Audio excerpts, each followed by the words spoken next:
Okay. Can you guys hear me? I should move this over a little bit more. Why is it doing this? Oh, it's the tension from the HDMI cable. Fuck. Anyway. I should move this a little bit more over here. I'll probably be, like, looking down most of the stream. But, yeah, this is that. How bright is this? This is a little bright.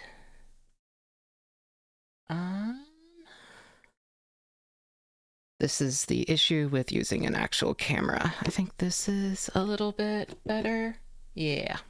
But yeah, this is the issue of an actual camera instead of a webcam. But I don't have a webcam, but I do have a camera. So that's what I use with a old manual lens. Anyway, hello everyone, welcome. My name is Lilybwees. I'm your divorced hagtuber, streaming live from her ex-girlfriend's basement. welcome. Actually, I might turn back up the exposure.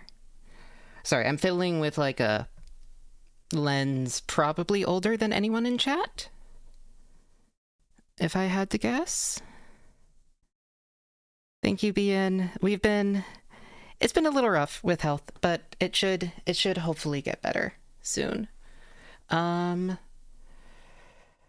Also, forgive me if I'm really clumsy this stream. The hand can setup that I got working, I was hoping to have a slightly different setup for my camera, and I've been missing a bunch of screws, so I ordered the screws, but hopefully those will come eventually. But so I can't use like the Swiss cheese plate and all that, but we are building the Momokapool.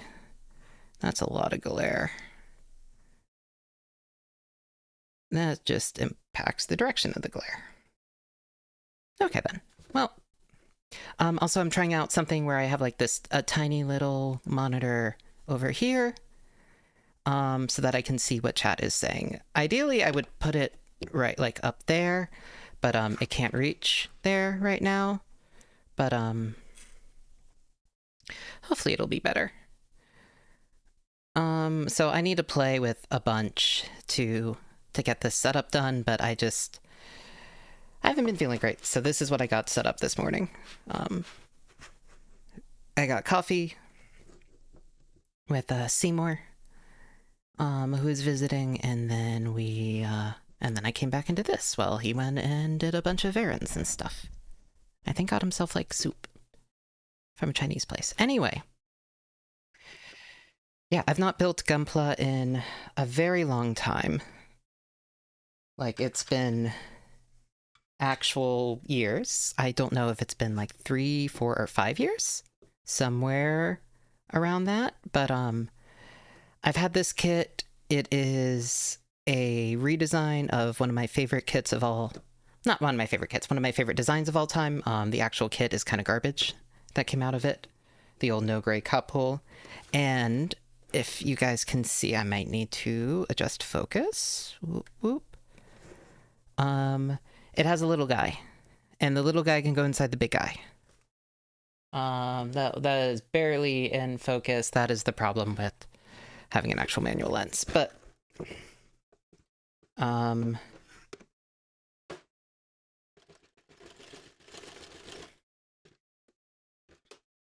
here we go.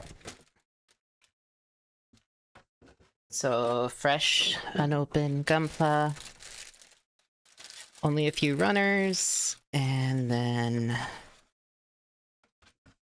just going to throw that to the side and adjust the polarizer. But yes, there is a little dude that can go inside. And that is what I'm really excited about. Hold on, let me adjust the... Okay, I think that's the right. But yeah, I'm excited. I really like the Momokapool, and I'm going to do some conversions to make it more like a Kapool, and then some more stuff to make it like a lunar variation of the Kapool. It's going to be a longer build. Basically, I'm kind of like looking at some Machine and Krieger kits and going, oh, that could be kind of fun to do with this, like treating it as like almost a spacesuit for the little guy. And then I think I've had this kit before. I tried to do a bunch of conversion work, but the problem is drilling perpendicular into a curved surface is really hard without a jig. But I do have, and so I used a lot of its part in kitbashes, but I do have another little guy. So I want to have it as a little guy inside the big guy holding hands with another little guy on like a little thing. And then I'm going to be scratch building, 3D printing, and kitbashing and doing detail work, which I'm really excited about. But yeah, so I have my nice snippers, my nice but slightly less nice snippers for these are the more delicate ones. These are the more general purpose ones. And then I have somewhere, we have our hobby knife. I like it. It's like a knurled titanium handle, which actually has the knife screwed in, so it doesn't wobble and it doesn't come loose, which is has always been a huge safety issue for me. I have gotten quite a few cuts from it coming loose. And we have a bunch of sanding sponge. So, I like the God Hand sanding sponges. They were on sale. So I have a bunch of them from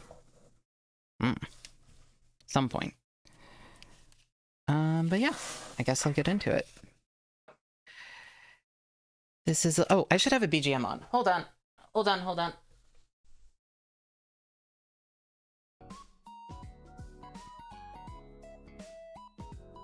That's for you guys.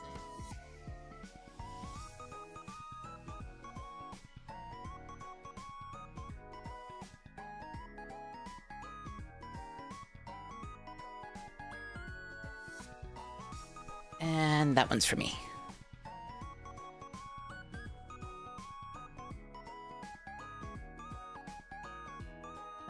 Yeah, this monitor is so small.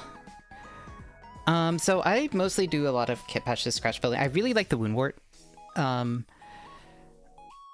The woundwort and the J Arcane. The thing is, I'm bad about finishing. I start doing custom work, I start doing kit bashing and scratch building and detailing, and then I never actually finish, and I start working on something else. That's what I used to do when I was building. I haven't really been built in like 4 or 5 years, so hopefully this'll, I want to actually finish something this time. And I think also the 3D printing for like the jigs and stuff should be pretty helpful. And some 3D printed elements. But also just some good old styrene stuff anyway. So you start with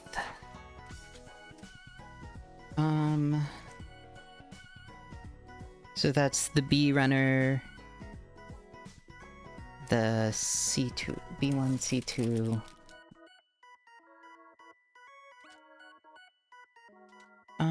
Let's see.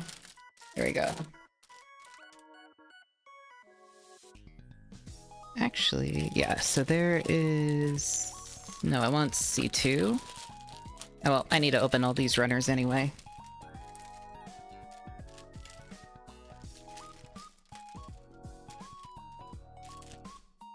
I know some people like do the whole like really aesthetic, they clip everything out and all of that, but I cut them out as needed. Okay, so C2 This one's A1. That's A2. Okay, it's both B1 and B2. Got it, got it, got it.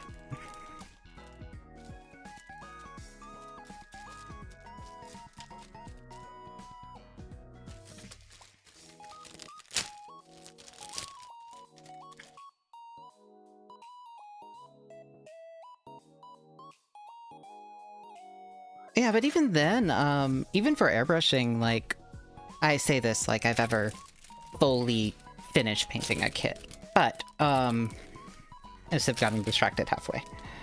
But even for airbrushing, like, you want to assemble first, I think. Especially because you need to figure out,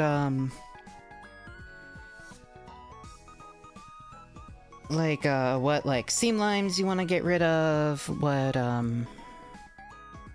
you know, like, what modifications and stuff. Like, you want to just, even if it's just like a straight build, you still want to do a loose fit, I think. To understand how it goes together. That's my opinion, anyway.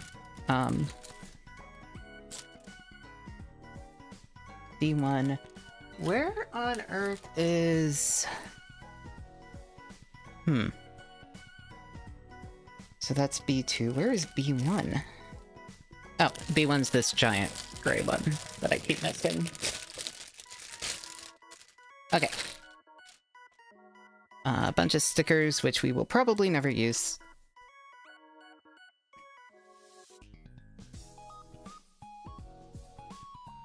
So even with HG, I like to do the whole thing where you cement and then smooth over certain panel lines and stuff, and then you like do different cuts so that you can like remove and insert the polycaps and all of that. Anyway, we want 11, so...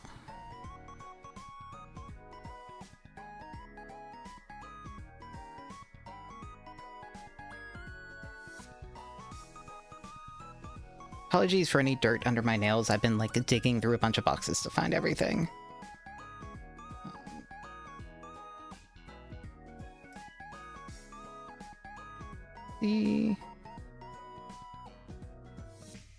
So we want 11 from both.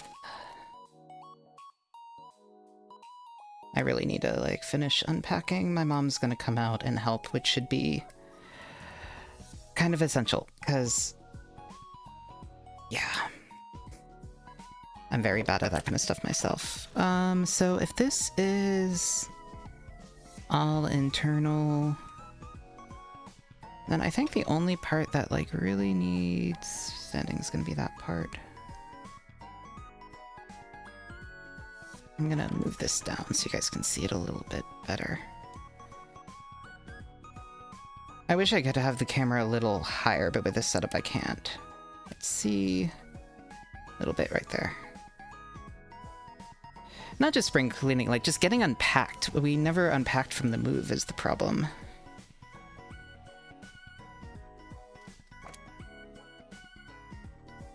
Alright,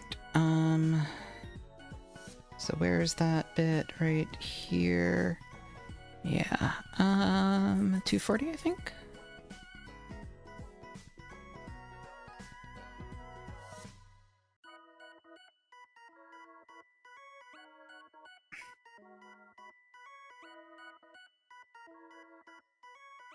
But yeah, I'm gonna be very awkward because I have to do this all at a weird angle with the camera.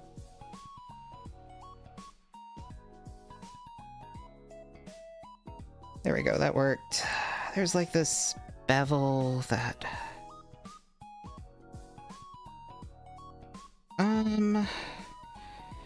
maybe I'll use a little bit of the knife just to scrape it.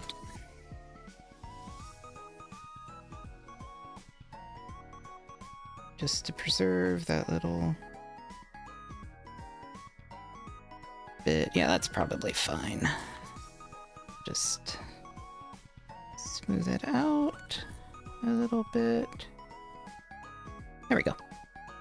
I'm very anal about making sure everything is smooth before I start like actually like assembling or kit bashing, so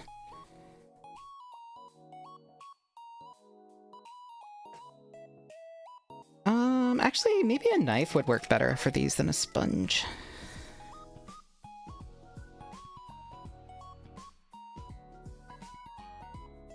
Alright, I need to move this because I need to get, like, up real close to stuff.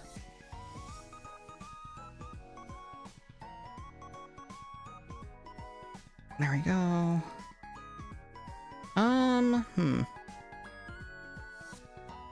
Not terrible. Still want to use a little bit of sponge, though. Curved surfaces are just hard.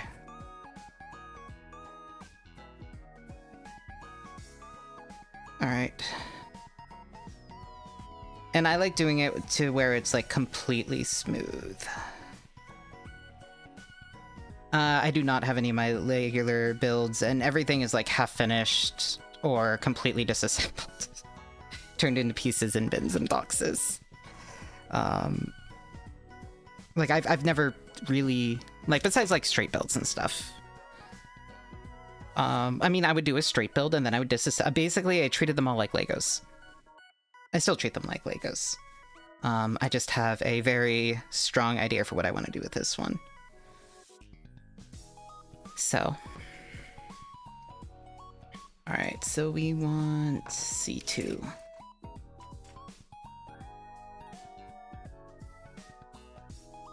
What's the game plan for this one? Assemble it, kit bash it with some of the old no gray Kapool parts.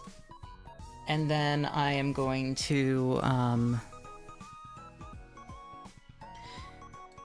start detailing and doing some changes. Like, I want to add for,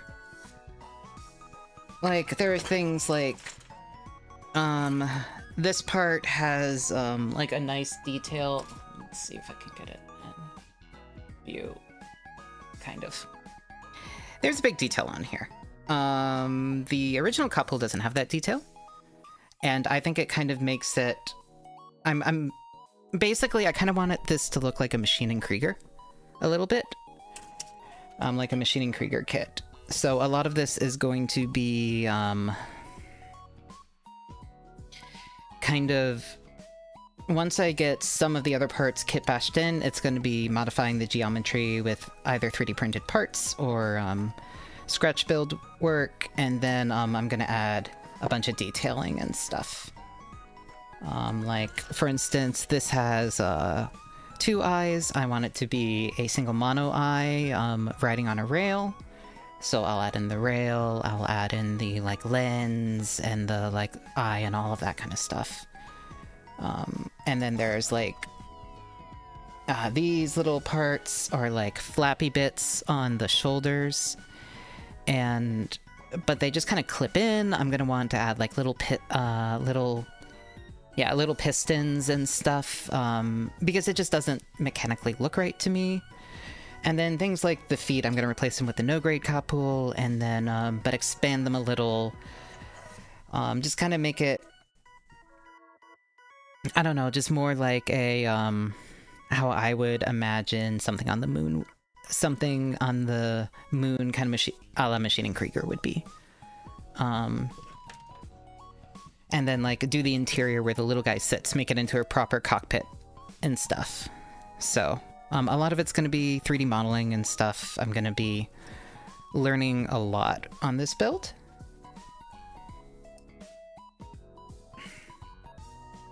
And then I'm going to have my training arc for, what happened to this nail? Huh. I was like, my nails were all nice and clean before I started digging around for parts. Ugh, whatever. Yeah, Kapool, Kapool, kit bash, then a bunch of other stuff. Like, I'm gonna want to design the back, because it's no longer aquatic. So I'm gonna want to give it, thrusters that make more sense for space, but, I don't love a lot of the Gundam-style thruster work. So again, it's gonna be Maschinen Krieger inspired, and the Maschinen Krieger cockpit, and just I like the Machining Krieger series. I think it's really cool. It feels very grounded.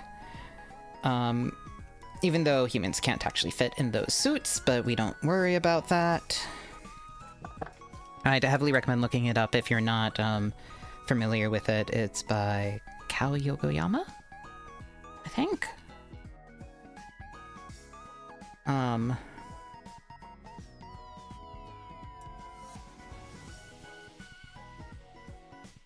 And just the way that people paint and detail and all of that, it's just like it's very different from how clean, like Gunpla modeling is either like super clean, or it's like very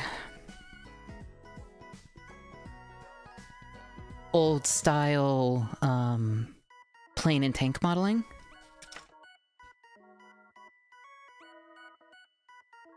With like overly, like really heavy weathering and like stuff, and I'm just not as into. I like a lot of the Machine Krieger. It is weathered, but in a different way. I mean, because it's weathered as a spacecraft rather than being weathered as like something going through a whole lot of mud a lot of the time. Sometimes they are weathered that way. I like the kind of different kind of weathering. Like, I'm not that big into battle damage stuff. I'm more interested in, like, the damage that you're going to have. You know, like, in a lunar setting, it's going to be a lot of, like, small dust and rocks bouncing off on it and all of that. Like, it's very fun, and then, like, you know, there's going to be some scorching and stuff from re-entry, maybe, if there was ever any of that going on. Also, I might add a rabbit theming to it. I'm undecided. But the Momokapool is just very cute. This one has a penguin theming, and there is... I forget who... There is a character that adds a, kind of turns it into a pink rabbit. I don't quite love how, because it still has the penguin elements, because it was just like in a game they just added rabbit ears. Because it was just for a mobile game. Yeah, the Sonic Kapool. Yep. But like, you know, white moon rabbit, give it a big hammer. Comedic, like, oversized hammer. Maybe.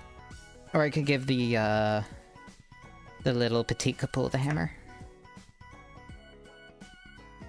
Why am I doing this? This part isn't going to be visible. I'm just gonna go over it quickly. Yeah, this part's not visible. I should stop obsessing. I'll just do it quick. But yeah, I'm just... Basically, I rough with the 240 just to get stuff down. And then... the 800 just to kind of buff it out a little.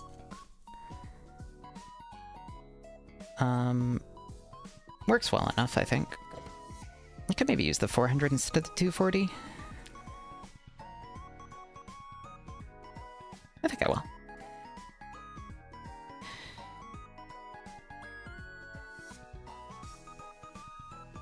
Yeah, I mean, I just do, because, I mean, I'm gonna be...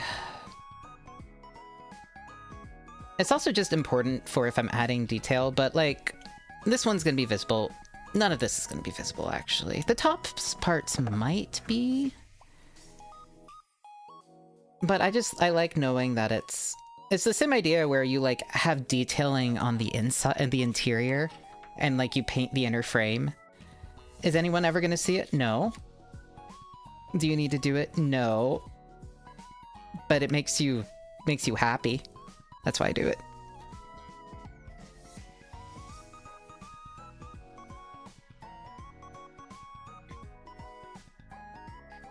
But yeah, I'm gonna... Basically, this whole thing is going to be me pushing myself, seeing how far I can, like,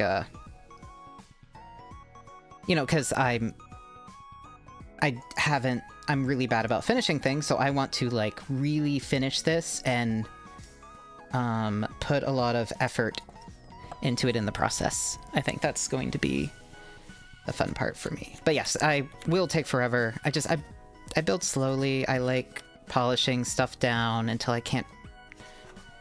it's all nice. Like...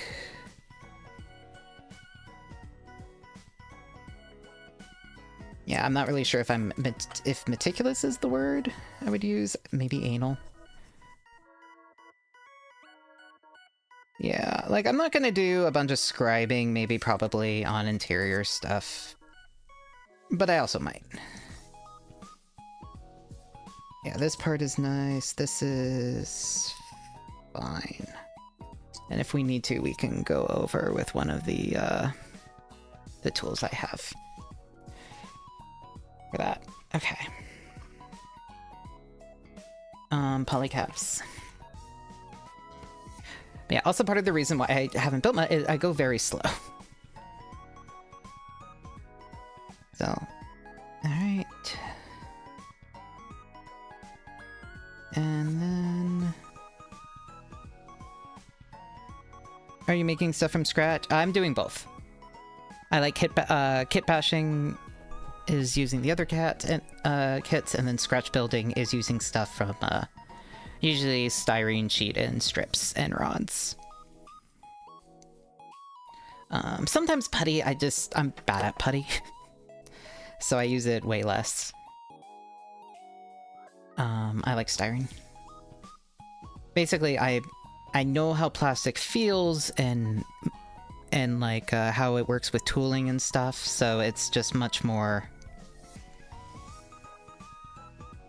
familiar for me, so I like working with yeah, and now I have a 3D printer, which is new for me, so and you know, sometimes I'm going to use like an actual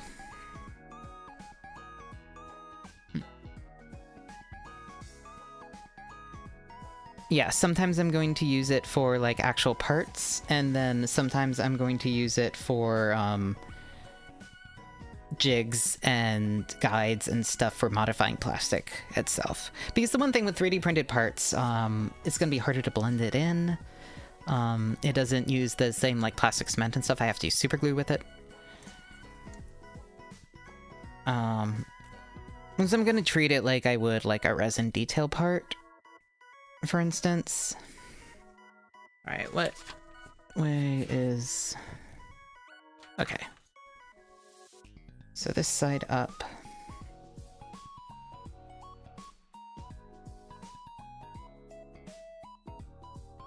So it's gonna be fun. But it's probably gonna be a project it's gonna be several months, I think, until I'm happy with it. Like, I'm just like looking at this and like the original Kapool, so I'm gonna add this part. I'm gonna have to smooth this down. I might actually carve out a huge section and maybe add the center chest from the original Kapool and like cement that in. That might not be the worst idea. But honestly, for that, I might want a Dremel. I might need to wait until I have Dremel access, because that would be quite a bit of plastic to carve out is the problem. Or I could print like a jig to do all the everything. I don't know. There's a lot of options. But this surface is a pain to try and drill into without a jig or something. C1.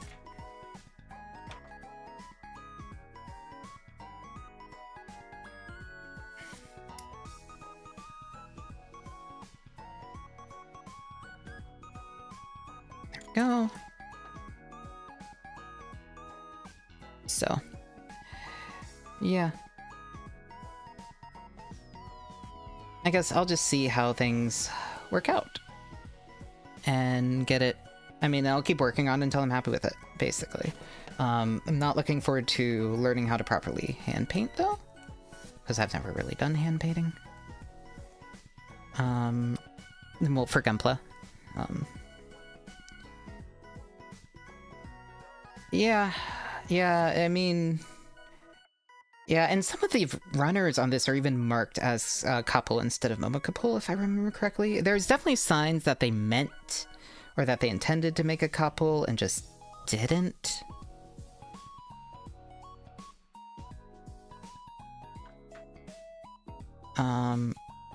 Which is a bummer. I do like the proportions on the Momokapool better than the regular Kapool, though. Because it's much, like, bigger and more moe and stuff.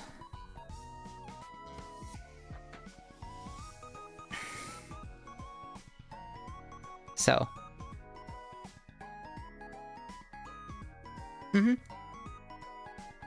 Yep, same thing with the wooden pod.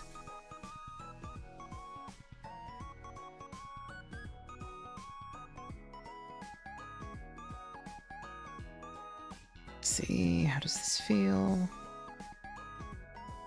And for this one... Yup. Yeah, I've also just been obsessed with the idea of like a lunar rabbit Gunpla. But yeah, for this there's like a little... I can run my nail in between it. So I'm going to basically probably add putty here, smooth it out, if I don't just straight up cut, like, I don't know. If it's this thick, I could do a lot of chisel work. I'm worried that I would, like, dull my chisels, but maybe I could. I'll think about it. But, like, I can't really cut into it.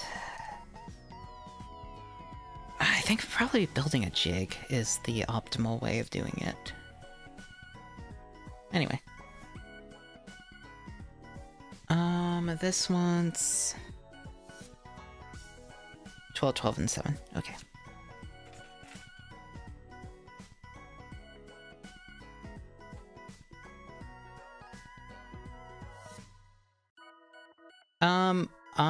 My favorite is Reconquista in G.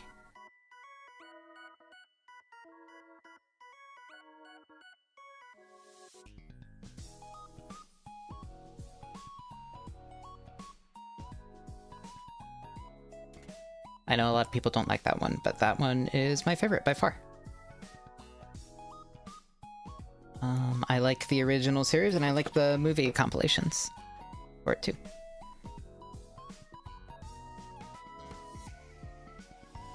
Alright, is this part fully internal?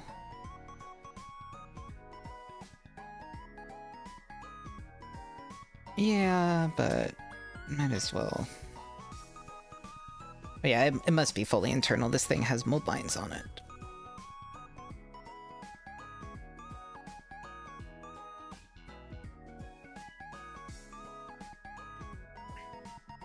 I should, like, bring this down a little. Yeah, there we go. That should work better.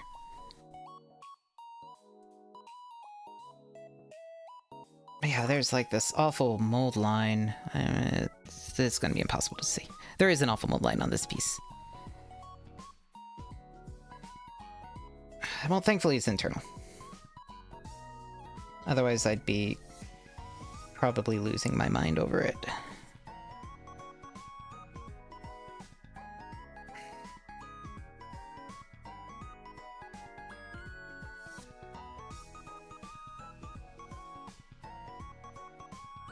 But yeah, that's one of the things, like, all the mold lines I like dealing with. All the seam lines are, like, super important to me. Basically, if the seam line makes a good panel line, we're fine, but if the seam line doesn't, then I will cement the two parts together with either manufacturing a new part or other stuff to allow the joints and stuff still to move. I mean, it's kind of a puzzle. And I enjoy that part of, like, scratch building and kit bashing. Like, how do I make something disassemble nicely for painting? Is just it's just fun to me. I like that.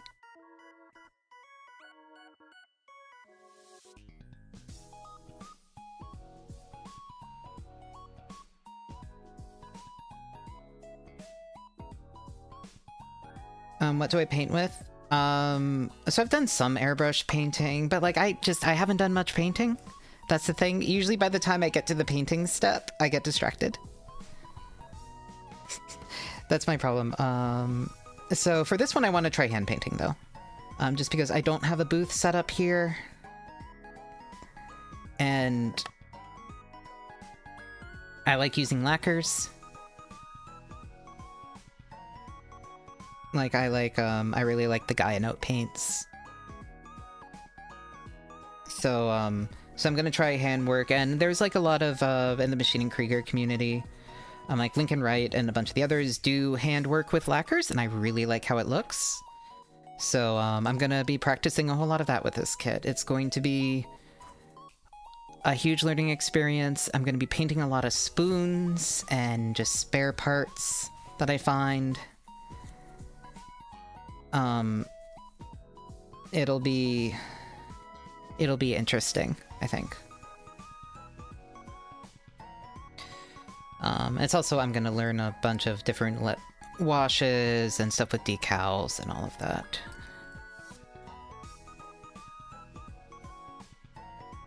I'm unsure how I'm gonna want to do the decals on this. Like I might want to get custom decals for some stuff, or I might want to make like little stencils. Oops, PC7. Stencils might be fun, and then like actually paint with lacquer, like actually paint it on. Maybe with acrylic. Probably with acrylic, and then like I could scratch at it, and I don't know. I'll try out different techniques, I think. I mean, this is going to be me learning a whole lot. I'm using this as an excuse to learn a bunch of 3D modeling, 3D printing, painting, weathering, detailing, all of that. And if I'm happy with it, I'll enter it in like a IPMS tournament or or not tournament, contest or something. So it'll be fun. Yeah, like, and also with this, like, I don't want to buy any third-party detail parts or any of that. Like, I want this to be all entirely stuff that I make. Like, if there's a detail part I want, I have to 3D model it and print it or hand machine it. Maybe with the exception of, like, acrylic domes or something. Okay, but yeah, see, there are these clips. This is just how the shoulder thing holds on. It doesn't make any mechanical sense to me.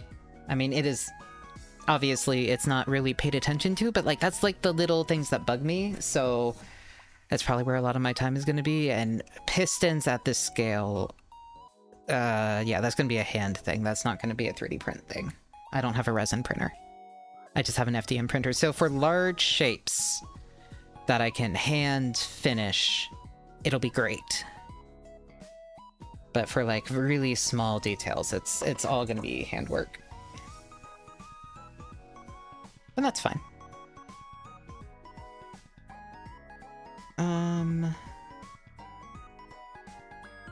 B1 1914. Okay. And I think that's the part that I'm looking forward to, is making a bunch of tiny shit that nobody's ever going to notice or care about. I think that's what's going to be really fun for me.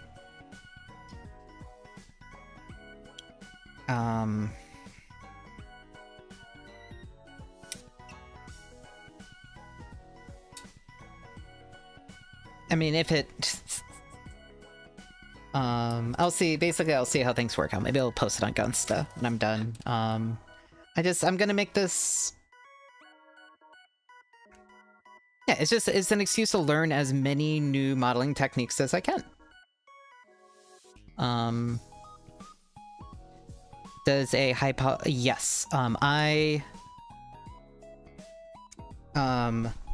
So I use a decent Tamiya pair for the initial cut. This one doesn't cause a lot of stress, but it still leaves some stress.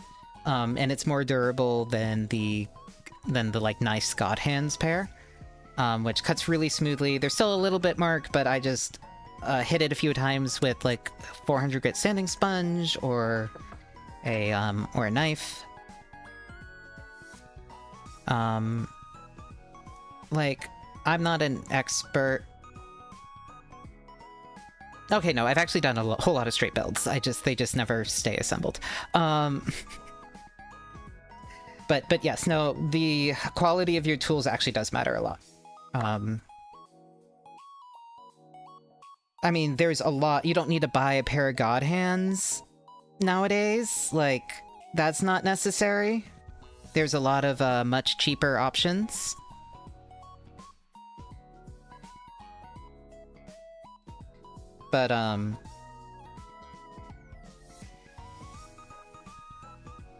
But it's, I mean, it is one of those things that it saves so much grief, and it just makes the whole thing like way more pleasant.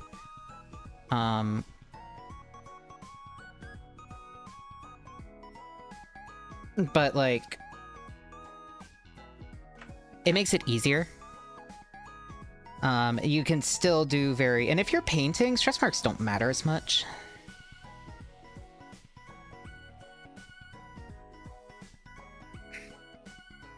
Yeah, so I mean, I will say, the like entry grade, the $5 nippers, it is worth getting a nice pair of Tamiyas. I think that's a good upgrade. They cut nicer. They're pretty durable. I mean, technically this is like my third pair, but that's because one pair was a dog got to it and destroyed the handle and managed to like bend it, like have it like hit the floor and like bend all the metal. And then another pair, just sometimes there's a little metal or something too thick and like the blade will nick. And one pair, the blade did end up nicking after quite a while. Because I think I started building in 2013. So when I say I started doing GUNPLA in 2013 and I've never actually finished a build, like never like actually like fully painted and top coated and weathered a build because I keep getting distracted, it's a little bit damning. Just a little. But these things are really, really nice. But the whole thing is they are so fragile. You need to be you can't cut clear plastic with them, and you can only do like small like they're just very delicate because they're so sharp. I mean that's how it gets. The sharper something is, the more delicate it is, basically.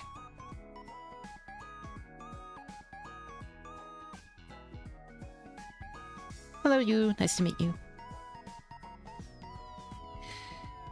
Let's see. What about the rest? Is there anything here? I don't like how that's turning. Yes, I do like GUNPLA. I'm bad at finishing GUNPLA. I'll do my straight build, I'll disassemble it, I'll start kit bashing it and detailing it on all of that, and then I just don't ever finish it. I'll be done with the detailing stage, and then it's time to prime and paint, and I'm like, I don't feel like dealing with priming. And then I start building something else. And this is why I have nothing to show for my hobby. It's a lot of fun though. I've gotten very good at working plastic. No experience with painting,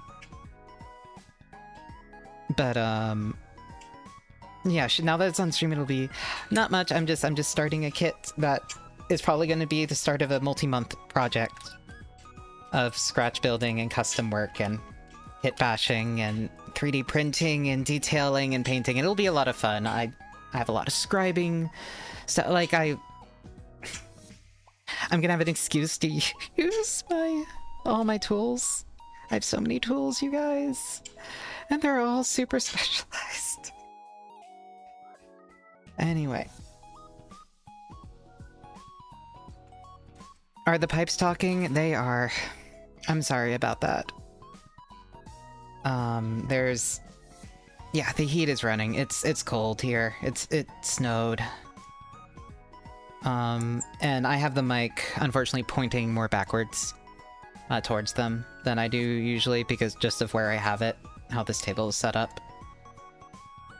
But yeah, our heat's so loud. On the one hand, I'm in the basement, and I like being in the basement. On the other hand, I'm in the basement, and I get basement noises. Yeah, it's, I think, moisture caught in the pipes. Okay. Basement dweller, yup. I live in my ex-girlfriend's basement. I was living, like, upstairs in one of the bedrooms before. I moved down here because it's cooler, and it's just a little bit more privacy.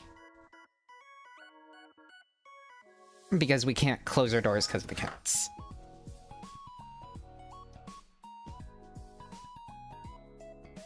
It is funny calling her my ex-girlfriend. Like, we dated in high school. That was... When did I graduate high school? 13 years ago is when I graduated? Like, we broke up, like, 11, 12 years ago. So she's been my friend much longer than we dated. We did date for quite a while, though. For, like, 5 years.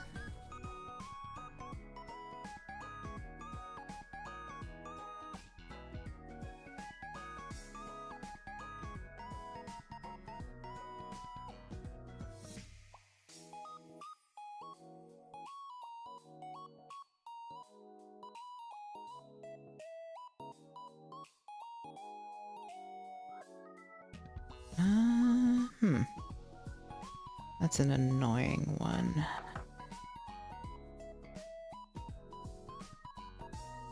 Let's see. Manage.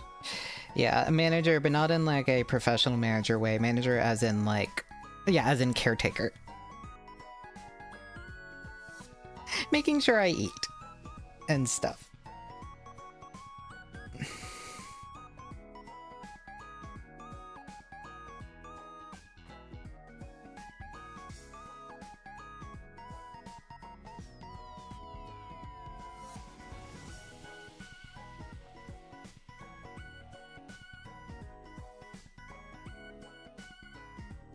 So, I love her to death. She's like my best friend, so.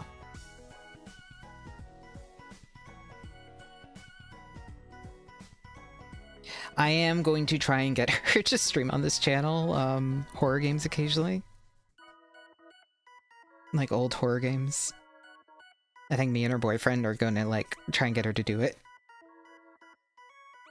Well, her boyfriend wants her to play the games, not so much stream them. I want her to stream them. I think it would be fun.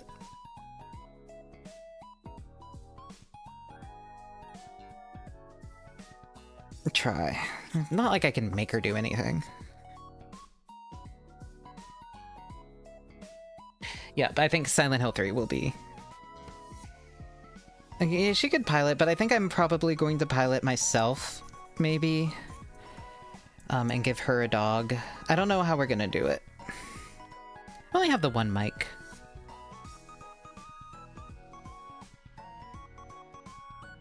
Is this looking okay?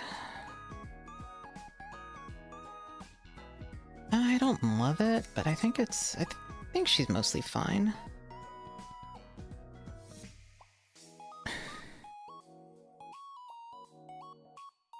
I mean, honestly, just get two kits that you think, like, oh, the aesthetics of these would work together, and just start putting them together. You know, cut it. Basically, the whole thing with kit bashing is you just need to get comfortable enough to cut it, to cut parts and drill parts in glue parts. And once you are, basically, if you're very precious with your kits, like there's way of, oh, this is, I need to be really super precious with it. And there's another where this is just material to me, is kind of how I think of it now. I am just getting shaped plastic that I'm then going to reshape.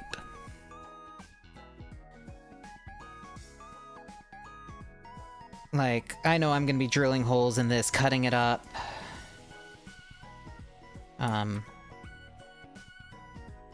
All of that. So just get some cheap, just get like a cheap HG or something. You know, because you want to do something. You don't want to kit bash master grades until you have a lot of experience doing it. It's also harder to kit bash a...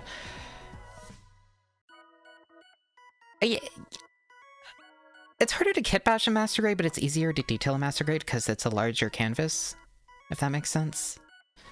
Don't do real grades for kit bashing.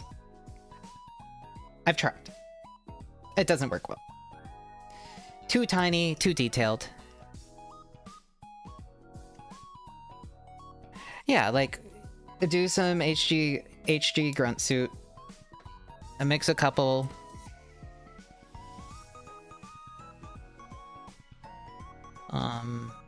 And there's like a couple go-tos. Like, yeah, I mean, people have their different go-tos for things. I think the woundwort, its parts look so good on so many things. And then also the, you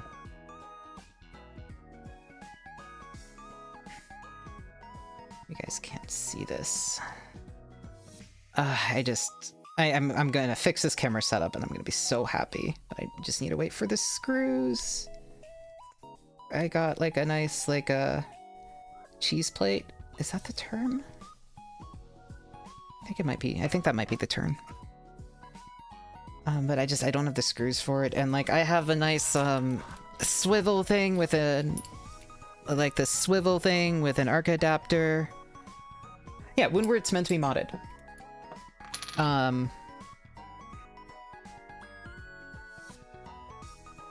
So it's like, it's just a good... It's like a very good place to start, but I love the legs. I think the giant thighs and stuff are just, it's great. I think the grimoire, for instance, from Reconquista G just looks good on basically anything.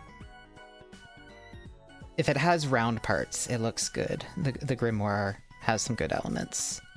And I think I'm actually going to adapt some of them to this kit. I don't know if I'll use an actual grimoire. Let's see. How does this... Yeah, no, so, I mean, that's what I really like about when I, like, really got into the, like, I started noticing, oh, this design language really speaks to me. I like these elements. I like this kind of how the that's why I liked doing all the kit bashing and the scratch building and all of that. Was just, I got to learn so much about GUNPLA and mechanical design and all of that. So this kit is going, like, this build is going to be kind of like a, now that I've played with it enough and I know what geometries and features and things I like and dislike, it's going to be the evolution of that, and I think it'll be pretty good. And I think this is a fun kit to build with, because it's a lot of big surfaces. Like, that's the thing, like, you know, like, I'm gonna add the Kapool missile stuff in here, but it's like, it's big, it's chunky, it's round. It's an awesome canvas. I'm just excited about using it as a canvas. Am I missing some? Yep. So, and I'm just, I don't know, I'm excited.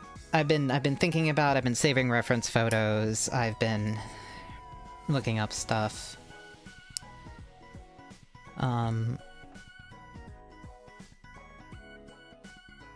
Like, I'm probably gonna look at some of the Action stuff from Moon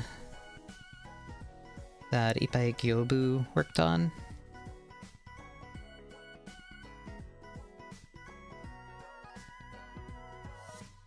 Taking... it's like lockpicking. I should do that on stream.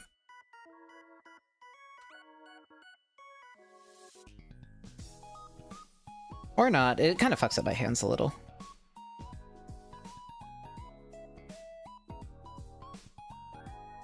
Wait, none of this is visible. None of it's visible, but I still want to.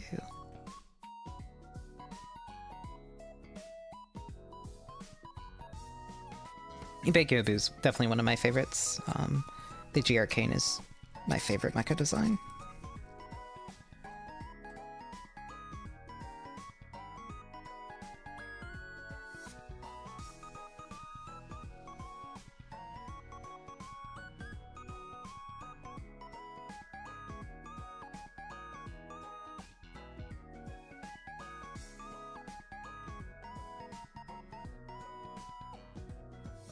Yep, I also like how he does detail a lot. Like looking at the like some of his like one-off like special illustrations. I really like a lot of what he does quite a bit.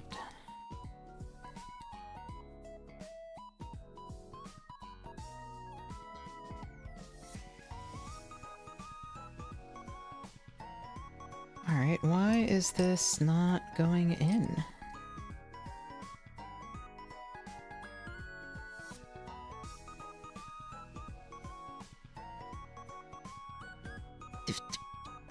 Just...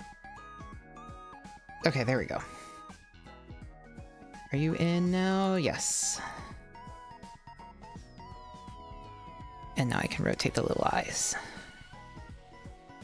Which is fun, and it'll look good when I have...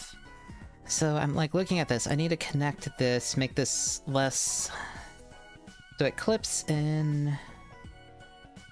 Where does it clip in?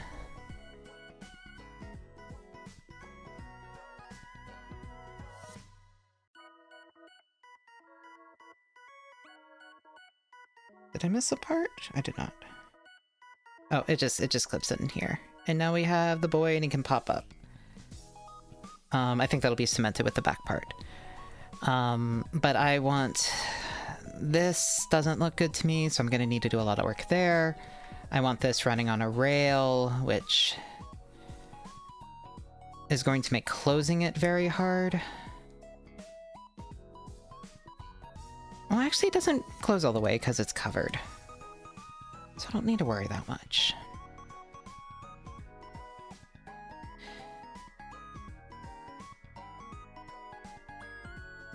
Yeah. Anyway.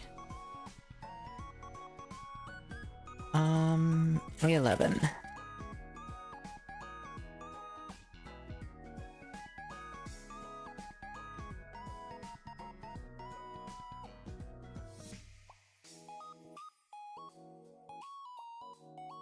It's kind of funny how extra saturated the lens is. Just like what it picks out. There we go.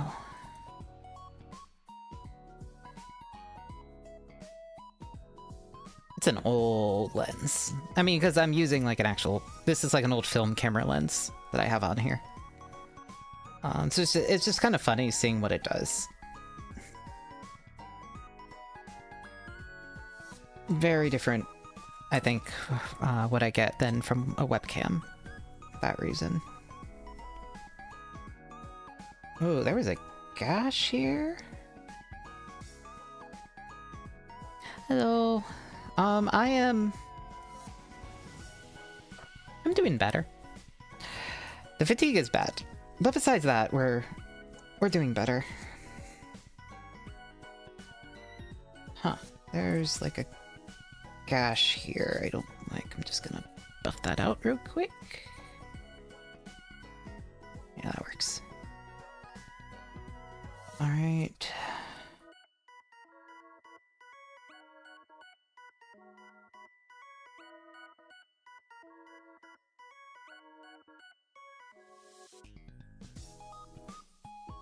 All right. Use the knife.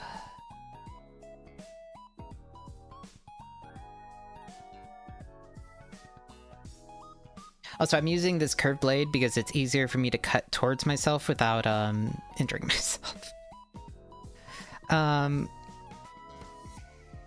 Because that's just how I handle blades. I don't know. Yeah, apparently I developed that from wood carving.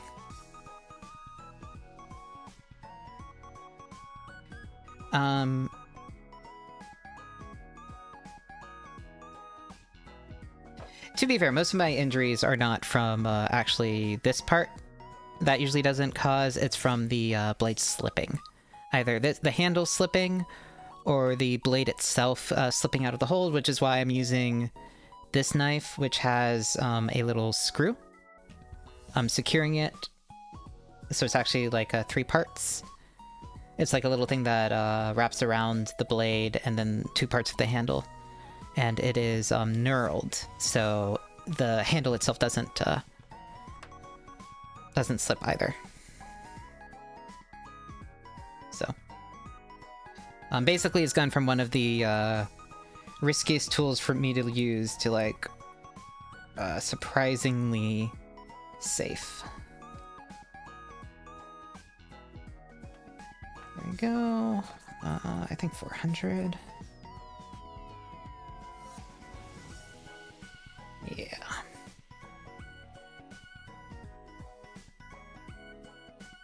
No, I need to...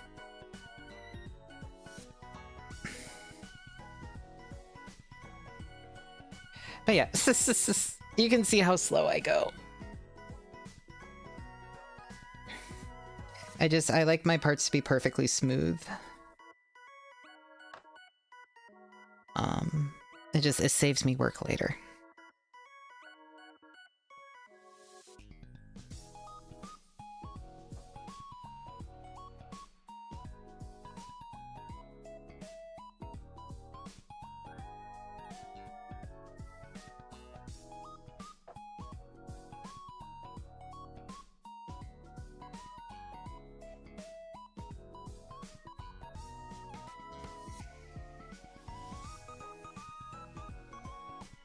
Oh, Disaster and Smalltalker.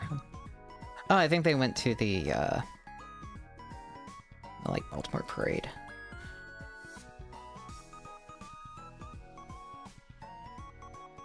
Alright, is this good? Not this part. This part.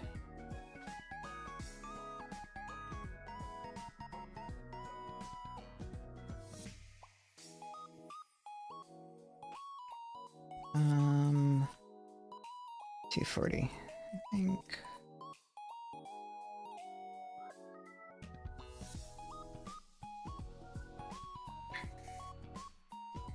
Yeah, I tried using files and stuff for this part. Too many things are on curved surfaces that I just never really enjoyed using them that much.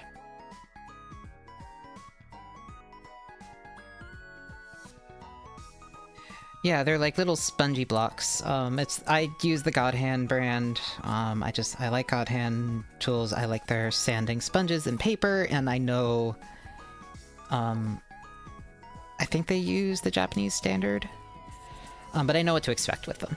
And that's the problem with sandpaper, is there's, I think there's a European standard, the American standard, the Japanese standard, and maybe the Australian standard, and they're all different.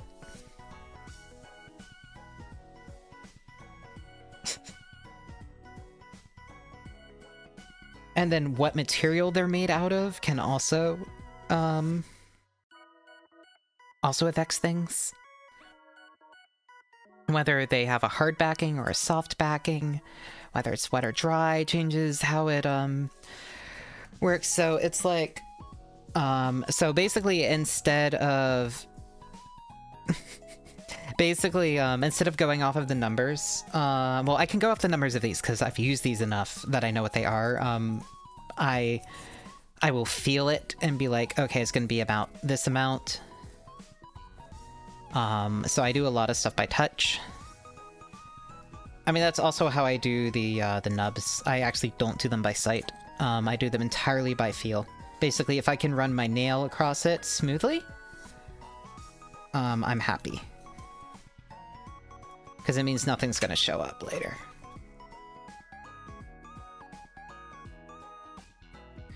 Is that overkill? Potentially. Here we go. Orb. I love orb. Ah. Also, nice thing about the Kapool is it's like... it's durable. Like, it's... I don't have to, like, be super delicate with it. It is a chunky round boy. And I love that. Alright. A10... oh, A1. That's what I wanted.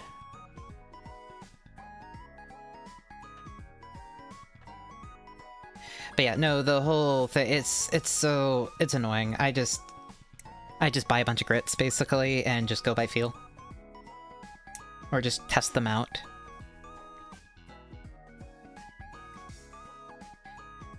Also, just, like, different plastics, too.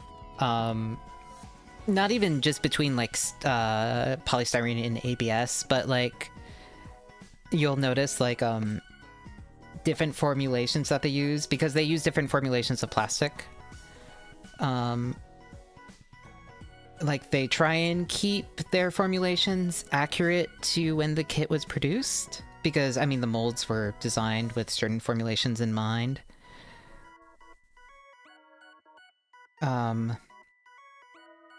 But you'll notice, like, you will, and even just different colors, you'll start noticing, like, oh, with this type of plastic, especially if you use different companies, like, different companies, ABS and polystyrenes all feel very, very different. You'll use it and be like, oh, I need to use different grit sandpaper and, like, different tools. I need to treat this slightly differently because it's more brittle or it's softer. So, yeah, like, any hard formula for anything is just, it's useless. If somebody tells you what grit sandpaper to use, only you can tell if it's low or high, and that's it. Even then, you can barely tell that. Yeah, it's very... like, and how old the kit is, or when it was, is just huge differences. Not even getting into when you start introducing paint. Because, the fun thing about Bandai ABS, and just their plastics in general, but especially their ABS, is it does not like solvents. Which is why using enamels on it bare can cause it to start cracking. Or using lacquers bare, even. So, like Mr. Hobby paints, you aren't supposed to use bare Bandai plastic.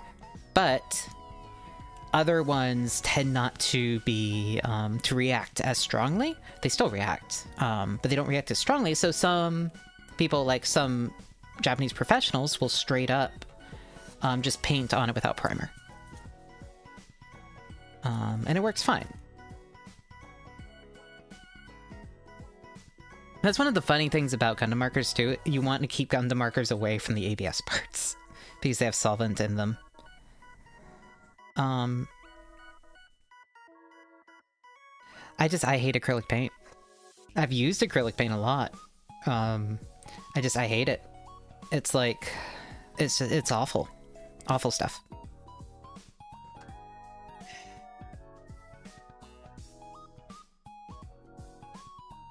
Hi, small dog. I heard you guys come back.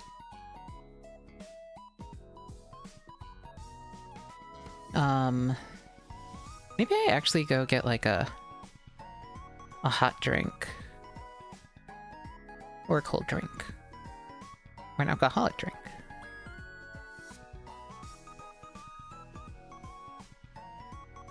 I could do any of these.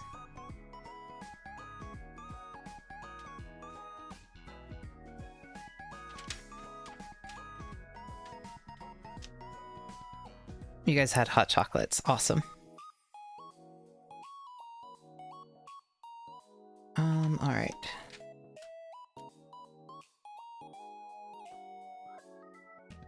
Like, I could make myself grog. You saw the Grinch. Awesome.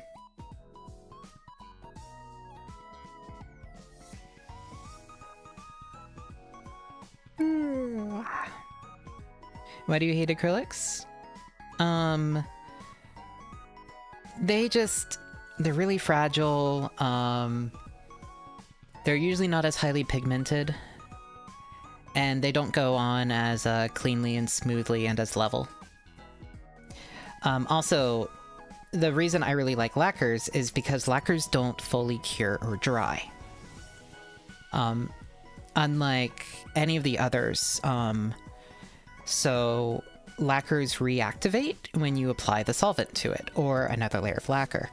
What this means is it does a lot of fun things with blending, and you can do like different things with the colors that you wouldn't be able to do with the others. But also, like, they self-level and stuff. The whole thing, though, painting with lacquers, especially by hand, is a... I've done a little bit of hand painting on some non-Gunpla projects. It is... it wants to do its own thing. So you have to be very understanding of how it wants to behave. And how it's going to cure. And that's something you can only do by using it. You have to build up an experience and an understanding of how lacquer works. And I'm only starting to develop that. But it's very nice, and you can do very neat things with it that you can't with acrylic. Also, it's more durable too. Yeah, it's durable, you don't get the brush strokes. So for hand painting, which is what I want to do, I think I'm only going to airbrush or spray brush the primer on this one. I might do the... I forget what the name of it is. It's where you prime the whole thing black, and then you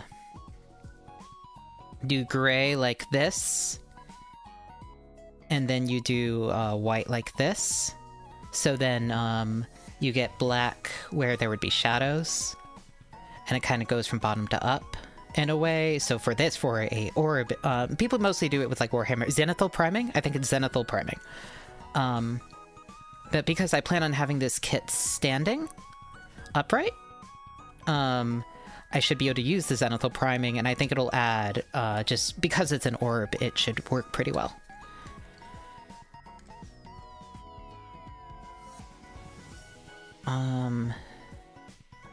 Sorry, I keep looking at this and I keep thinking about what I'm gonna do with it. Like, I need to do a lot of work up here, and then the inside obviously does not look like a cockpit. So I'm going to need to do... probably 3D print this. If I want it like Machining Krieger, I'm gonna need to do like the leather. That's gonna be interesting.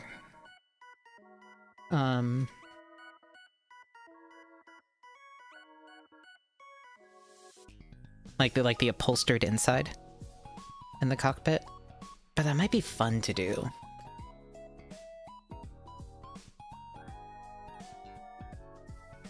Yeah, so that's the thing. Like, a lacquer, you can... I mean, if you think about it, most, for how lacquer behaves, most of the top coats that we use, the, like, Japanese ones, are lacquers. They are lacquer top coats. So a lot of that, like, smoothing that it does, and, like, the other stuff, like how it applies level a lot of time, and, like, all of that, like, is a lot of the same behavior.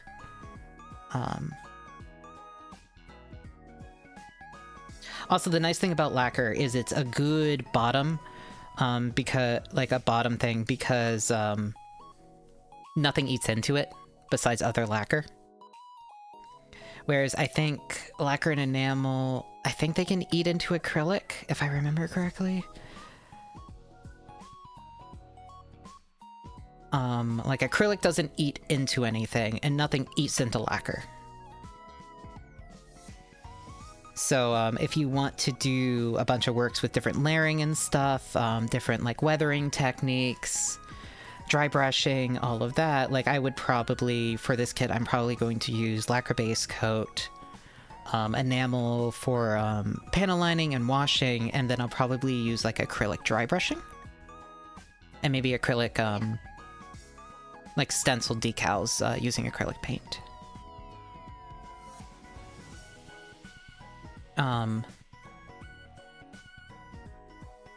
Yeah, I mean, it's just another tool. And if the acrylic is working well for you, it's working well for you. You don't need to switch. And also, like, the acrylic is the least toxic one. That's the nice thing. So if you're hand brushing with acrylic and you're liking your results, then there's no reason not to use acrylic. Like, people get wonderful, wonderful results with acrylic paints. I have seen it.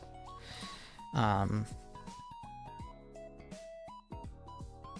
like the advantages of lacquer paints to me are very, very appealing, and I just like how it behaves. And I strongly dislike how acrylic behaves.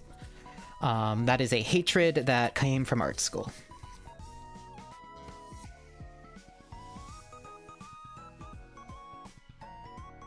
I've just never liked acrylic.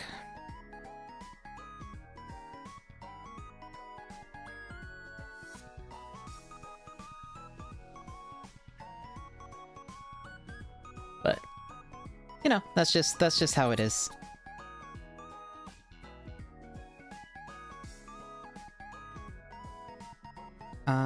And then I don't see a reason to use enamel as my base layer. Oh yeah, so lacquers and enamels, especially lacquers, have very, very nice metallics. That is one thing. It is maybe worth using acrylic, I mean lacquers just for that. I really like the Gaia Notes metallics. That being said, that is one of those things that I think works better airbrushed, from my understanding.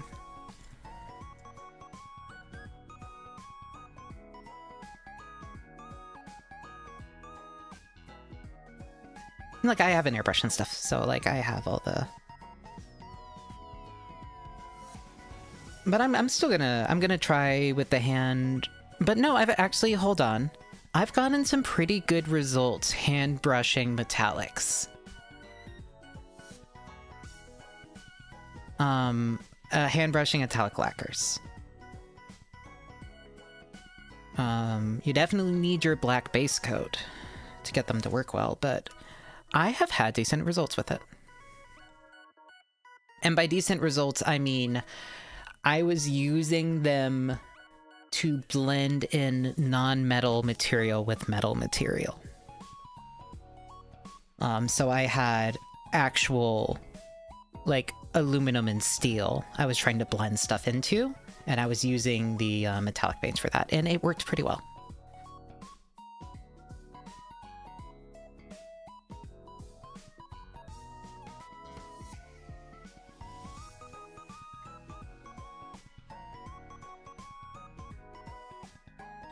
It took a lot of effort, though. And you are... So the nice thing about lacquers is it sands super nicely. It forms a nice layer. I mean, it's like a top coat, basically. Just think of a top coat for how a lacquer behaves. Which is just a nice... You know, it works pretty... It's easy to work with. Lacquers are very tricky in that they do their own thing a lot. but they are nice in that they are easy to machine. This is supposed to be able to open. Maybe not as much as I'm trying to make it open. But yeah, where lacquers kind of machine well, if that makes sense. Oh, that's because these went in too much. I need to fix that. Maybe I'll get myself a drink. Should I make myself grog? I can make myself grog. I do like grog.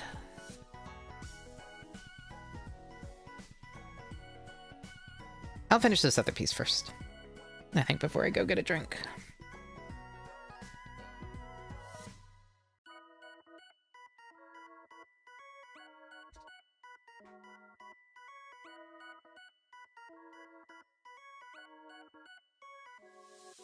Yeah. Is that... That seems to be working well.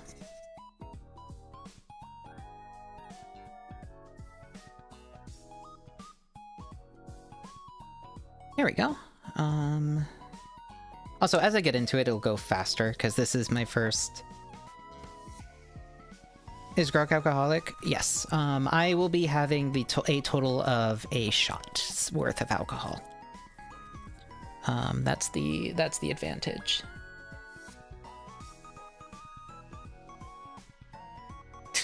Sorry, I'm looking at my monitor and it makes a stupid face.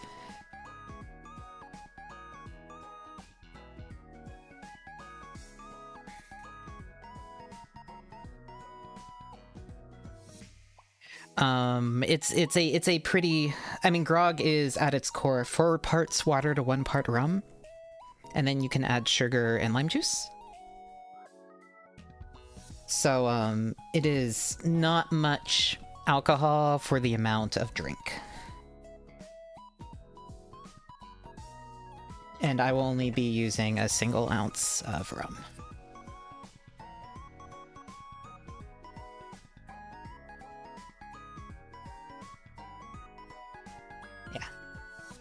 I like having a lot of control about how, when I make drinks at home, I'm like very careful with the amounts that I add. So that I can control how much I'm drinking.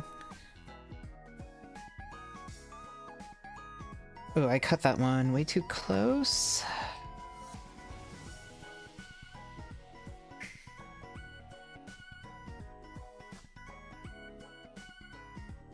So there's like a little bit of a divot there.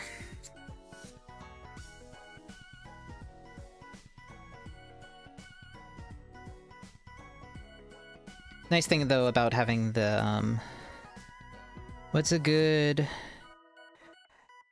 So, you do need a respirator. You need a paint booth if you're not doing it outside.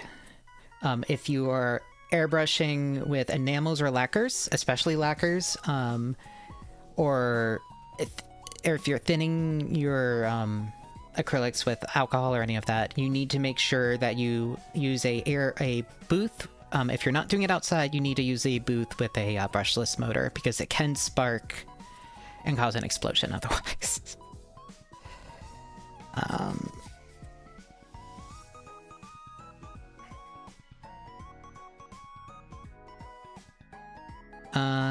Entry level, I think the Badger Patriot is what everyone recommends. You can get those on sale. And then for compressor, it's kind of... Yeah, all the Chinese compressors are the same. And they've gotten good enough that they're fine, usually, for the PSI that an airbrush would use.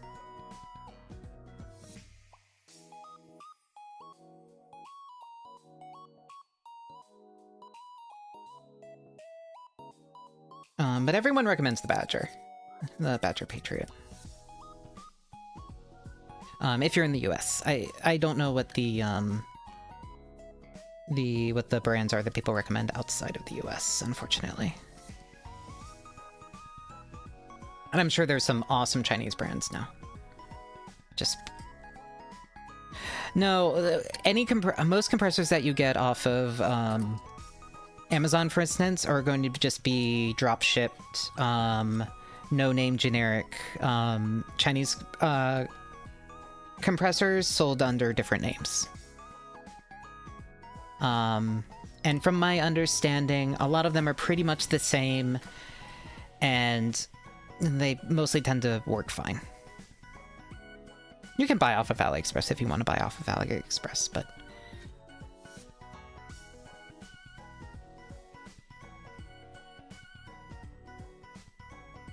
yeah, most of them will even look the same. And for some things, you know, you don't want to buy those. But from what I've heard, most of the compressors for airbrush levels, like maybe if you get like a really nice brand one, it'll run a little quieter or something. But that's the main thing I've really seen. They'll produce the amount of pressure that you want for what you're trying to do, and that's really all you're asking of an airbrush compressor.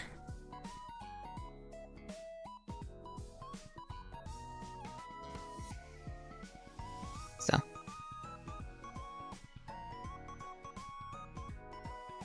yeah, and even a lot of the stuff from big brands will just be rebranded generic Chinese manufacturer bases. So, here we go. Alright, we have our round boy.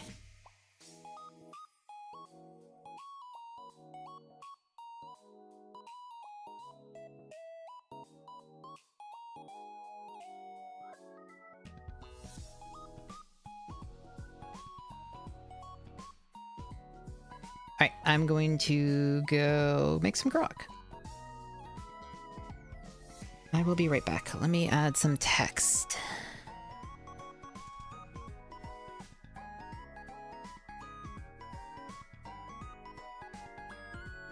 Okay. I'll be right back.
Wait, I'm back.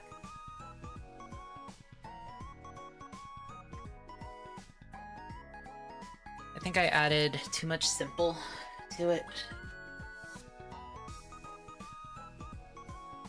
And we didn't have any lime, so I think I was like adjusting for having extra lime, which I didn't have. So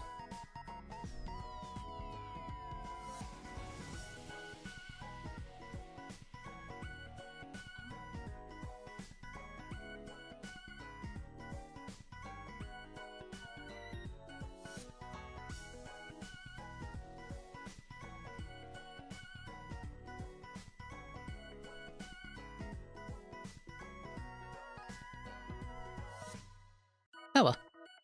Alright, so now we do these little bits.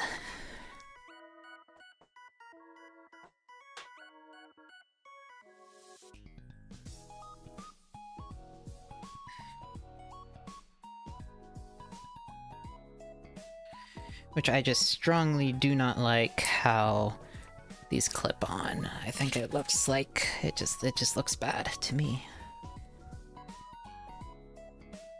So, but we can fix that later.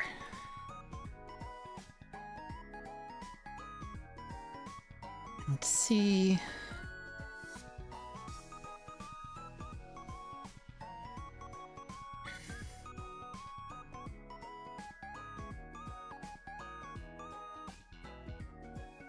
Thankfully, this is like a pretty consistent curve, so even though it's an annoying curved bit, I can just run it around the perimeter, and that should do a pretty good job of getting off the nubs. There we go, and I can feel a little bit right here. Okay, and then we can just buff it with 800.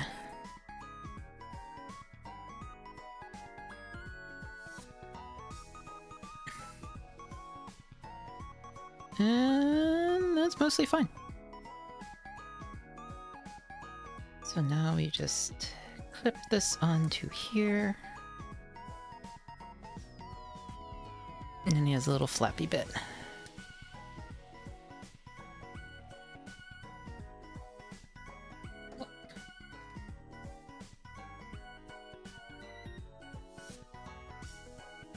Yeah, there's not a good way to make him sit yet.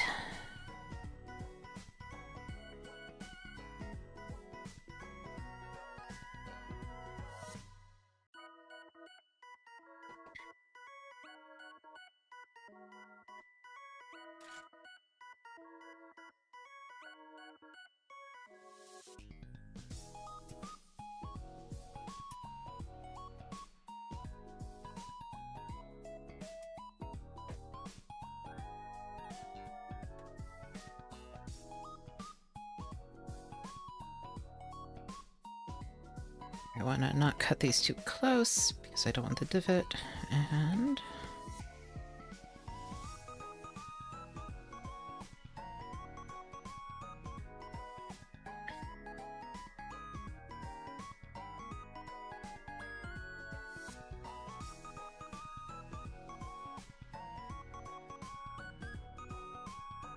it's a little cold.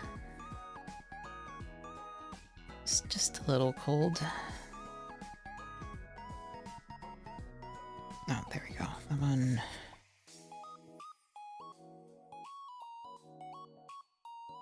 See.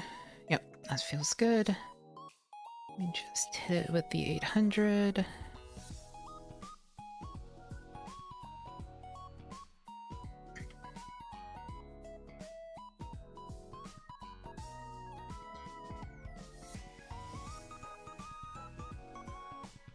Let's see.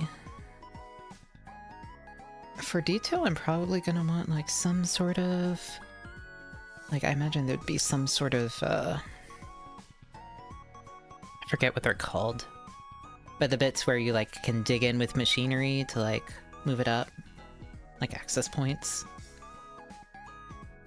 for these. Like, I don't think the full, like, it doesn't need a lot of detailing, but I think it needs a little bit.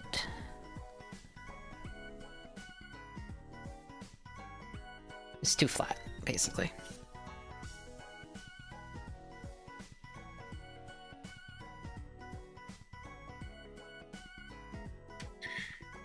Alright, now we make it... Well, it says to make the leggies first, but I might just make the waist first, I think.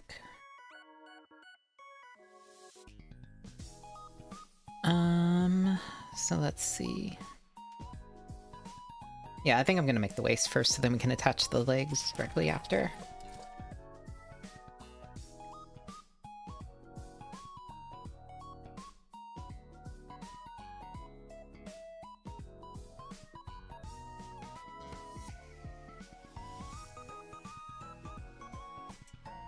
So we need A9, A10, and then we also need...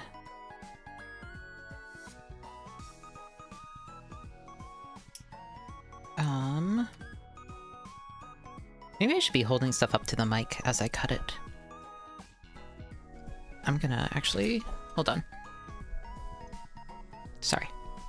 This is going to point more at the stuff. Right, these are the things.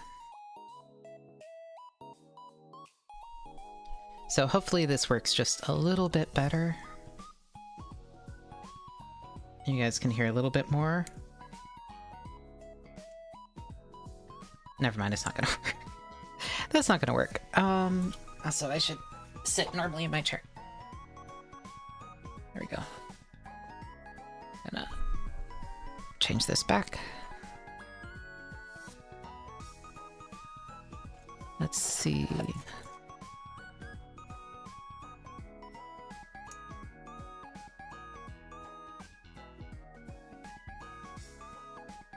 Welcome, welcome. Yeah, this is my first GUNPLA in years. So probably gonna spend a few months on it. Cause just I want to do a lot of custom work with it.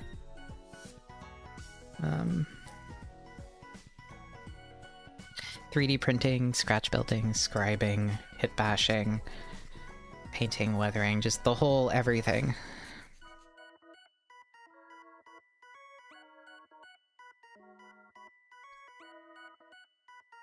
So.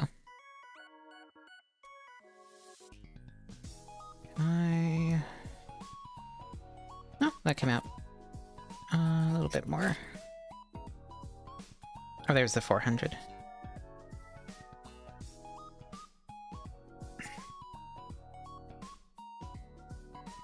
Then 1,000 here. Yep, that works fine. And then there's just this part.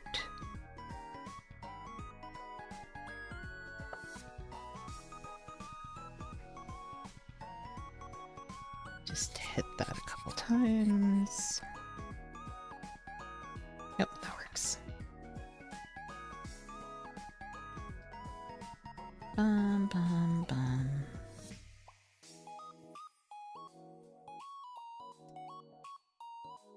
I'm just listening to Miku in the background. Which I cannot play on YouTube because it is YouTube. And YouTube does not like it when you play music.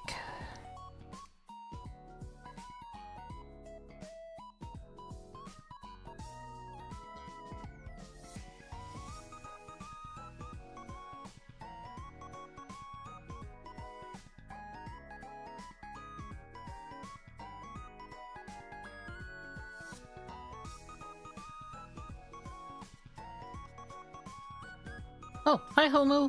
Long time no see. It's good, we are building robots.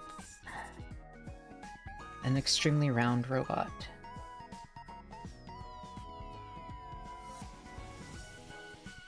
Actually, these two are next to each other, so we might as well...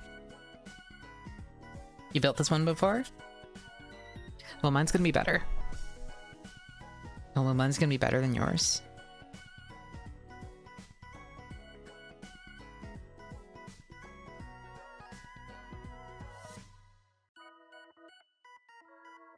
Mine's gonna be a moon rabbit.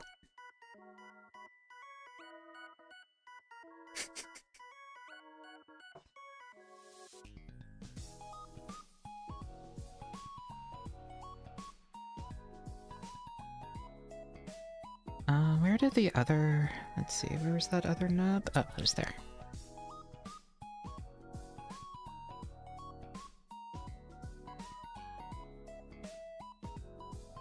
Actually, I should maybe be... Yeah, I should probably stand the rest when it's connected.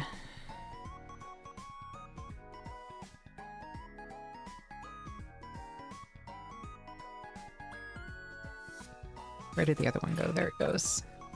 Just because if these are connecting together, then it makes sense to make them a continuous surface.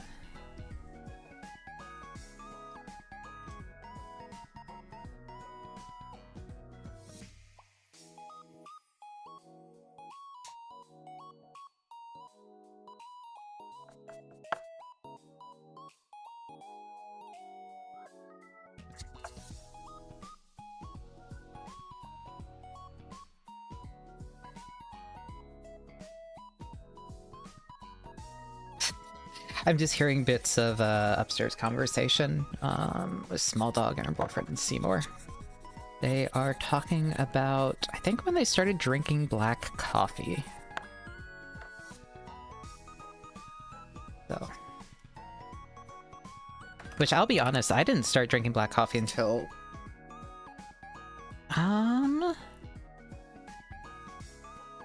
Like... I don't know. It was when I was living with my sister. So it would have been 2021, 2022? I think. And basically she just got me from she would just make me mochas with less and less milk and chocolate. And eventually I just started drinking it black.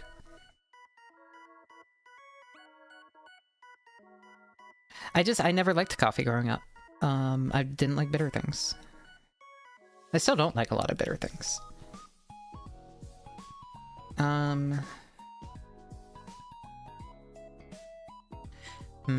like looking at this like seam line, which you guys probably can't really see. I would need to add a macro lens, but I don't think they make a like under 35mm macro. Can you get like a...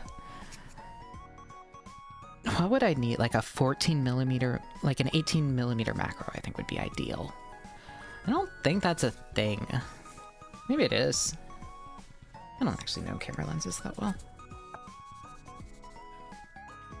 But like usually when people get macros, they want, like, it's usually like 50 or like it's, you know, because of what you're doing with the macro lens, you're usually... You want like a long focal length, but short focal length macro.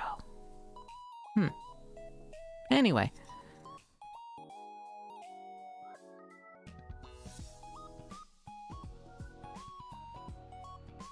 I don't like how...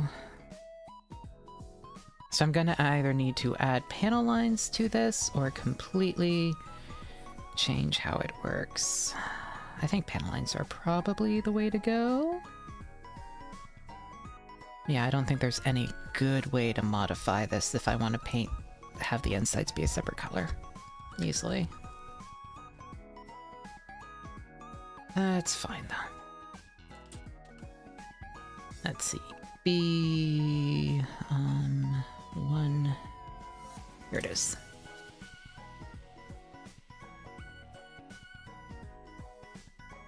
And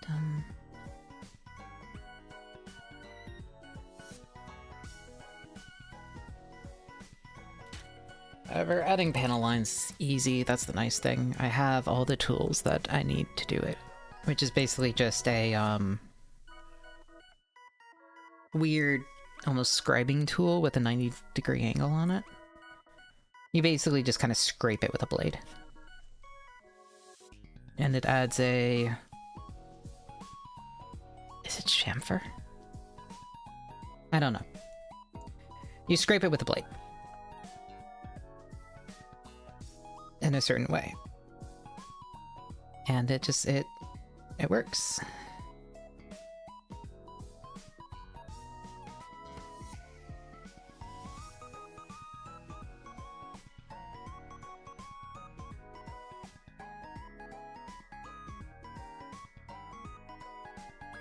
Dun, dun, dun, dun.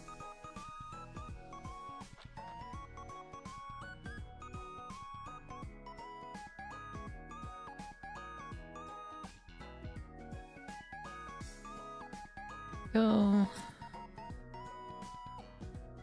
Yeah, I wish I could focus on the pieces more.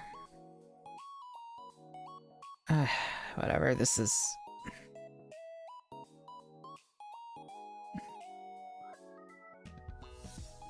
There's a lot I want to change about my handcam setup. Like, for one, it would be really nice to not have a manual lens. And I would love having something with autofocus. That would make things so much easier.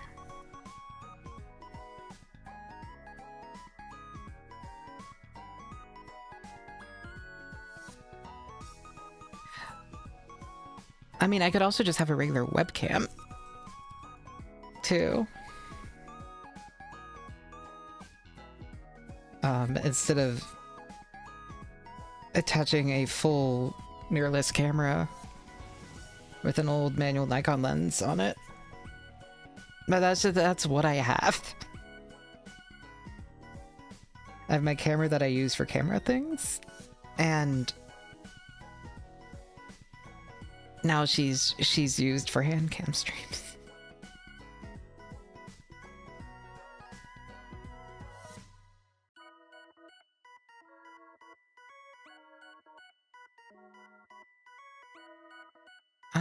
Let's see, how is that feeling?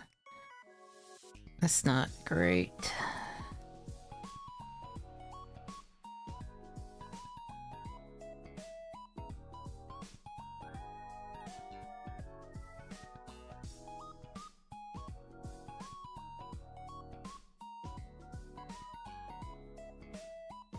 Yeah, good enough.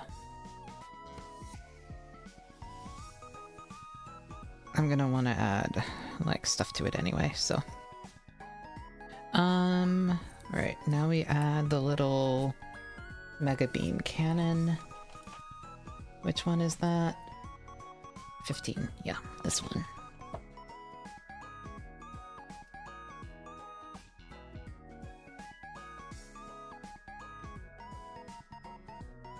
But yeah, honestly, I'd kill for an autofocus pancake lens. I think it would work great.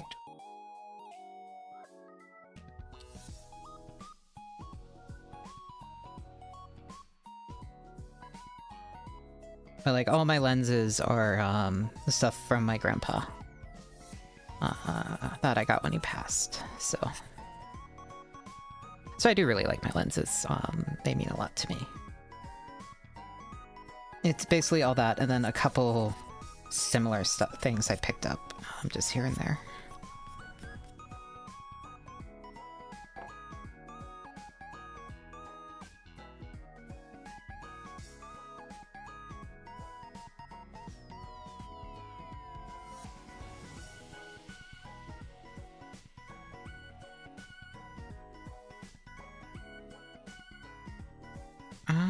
Is this smooth? Yep.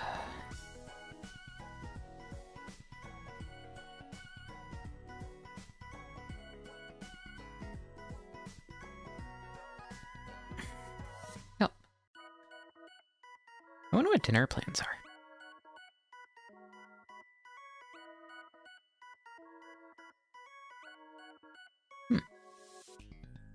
Anyway,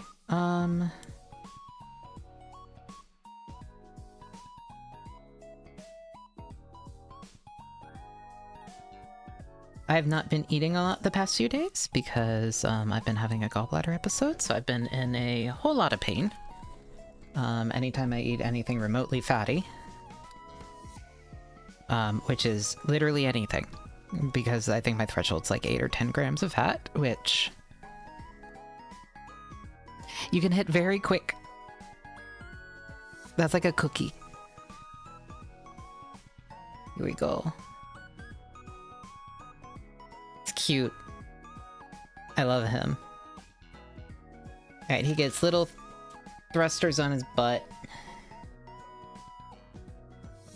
Gotta add the little butt thrusters, and then we'll add his little leggies. Thank you, Moon.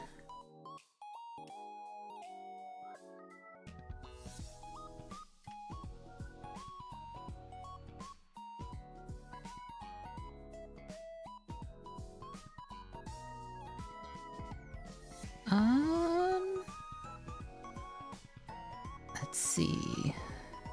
Oh, right. On this one.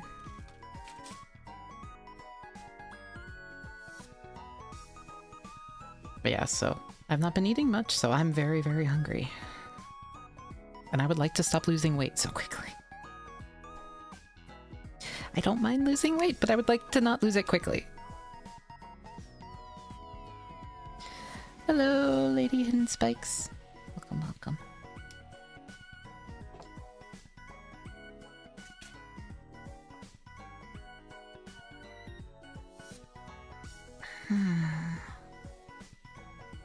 Nip, nip. And... whoop, nip. These are gonna be pain, and I'm probably gonna want to replace them anyway? With new ones? No, I'm not having gallbladder attacks today, so I can actually eat things with fat in them again. But yes, I could not eat peanut butter yesterday.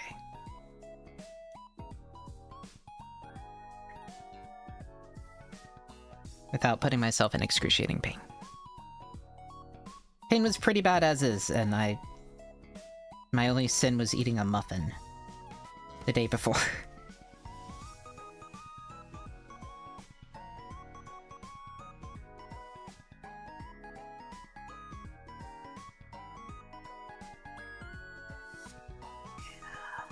I keep on being like, oh, it's so... shouldn't have gone to the hospital. But no, I think I wasn't eating or drinking, and I didn't know it was my gallbladder, so ending up in the hospital was probably a good thing. But, you know, being in so much pain, you can't walk, you can't eat, you can't drink, is, I guess that's hospital worthy. Thankfully now I just know, don't eat fatty foods when the pain starts, and it won't get worse.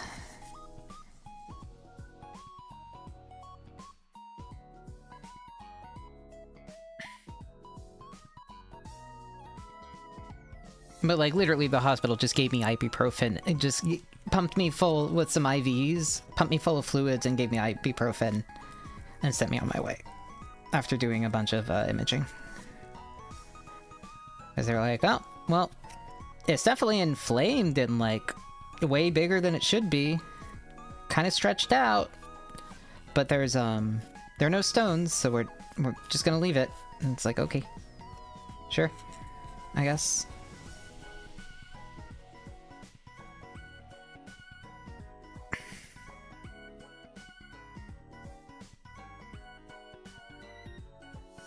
Yeah, I mean, I will say, the anti-nausea meds and the fluids they gave me did mean I was finally able to eat and stuff. Like, so it definitely got to, they left it. Will it get better? I don't know. I mean, it's intermittent episodes. It's not constant episodes. They usually last for like a day or two. Sometimes I can tell they're happening and avoid foods because I can feel the organ. And I know, oh, in that case, you know, avoid anything that has oil or butter or anything in it. Eat like dry cereal and fat-free yogurt and stuff. So there's that. But I can't always predict it. Sometimes I don't feel the organ, and so I will eat normally, and it will be too much, and then I'll have a bunch of pain. I don't really know if I don't think there really is anything they can do besides just removing it, is part of the problem.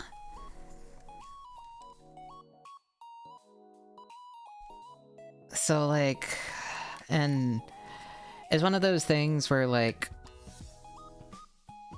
is the occasional pain worth not having a gallbladder, I guess? Because if it isn't stones and it's just getting inflamed occasionally, I don't know if that's worth it.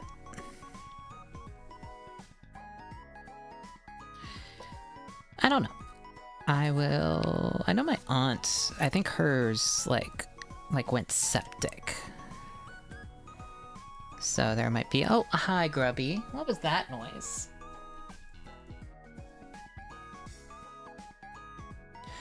No, so gallbladders can be removed. If your gallbladder starts developing stones, they are generally removed.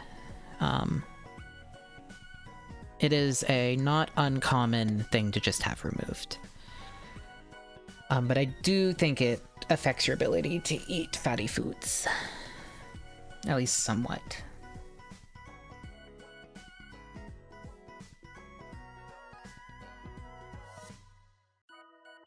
And I'll be honest, I don't eat well.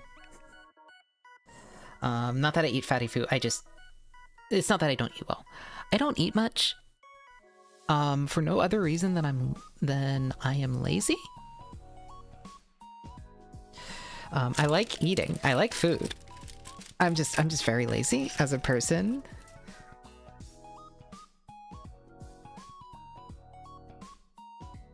Yeah, I mean, yeah. No, I think gallbladder is one of those things that you can generally be okay with, but I don't know. I'll look into it, but also surgery would be so expensive. I don't have insurance. I'm already dealing with 3 different debt collectors for the hospital bill. So I'm like, don't really know if I want to have a surgical procedure.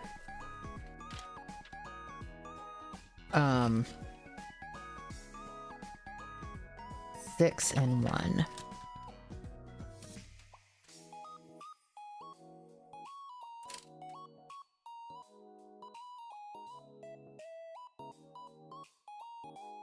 That's 9. I want 6.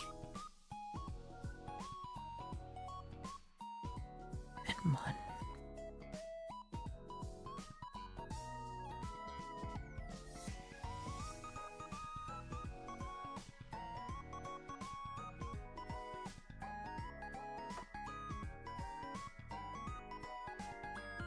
Yes, I'm just... Sorry, I can just keep on seeing like the dust and dirt from digging around in a bunch of boxes, and I'm like, my nails were so nice and clean. It's bugging me.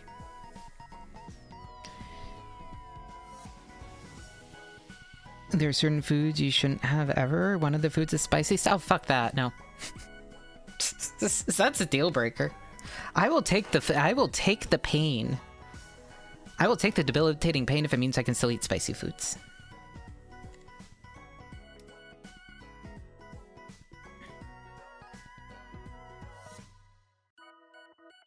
I don't care. I'll be bedridden a few times a month if it means I can still eat spicy food.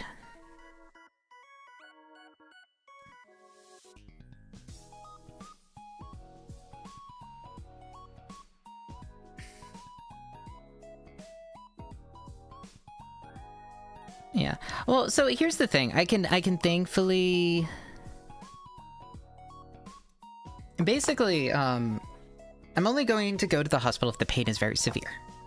If the pain is severe enough that it's interfering with my ability to do things, then I need to actually go to the hospital to get it treated. But I can take 800 milligrams of ibuprofen at home. Is the thing.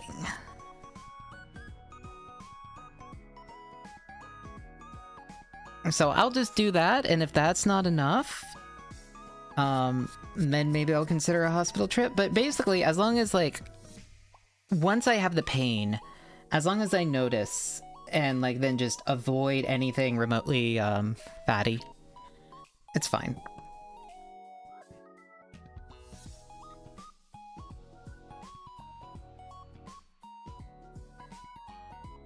So, like, I'm not gonna end up in the hospital again because of this. I might end up in the hospital again because of other things, like all the weird stuff in my lungs that may or may not be fluid or scar tissue or something.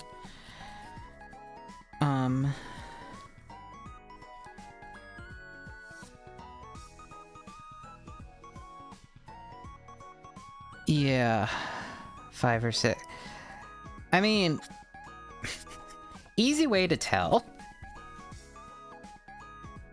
is when it starts hurting, eat something fatty.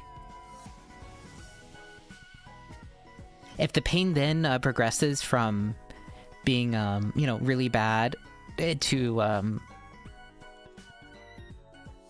like you're stifling your screams, you'll know it's your gallbladder. That's how, that's, yeah.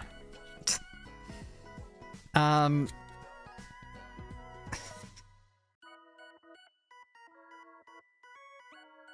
thought it was my kidney. I thought it was like a really bad kidney stone.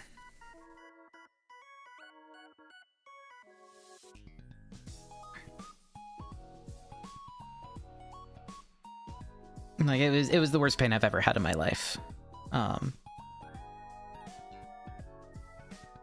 Would yeah, don't love it, but I can mostly avoid it now, which is the important part.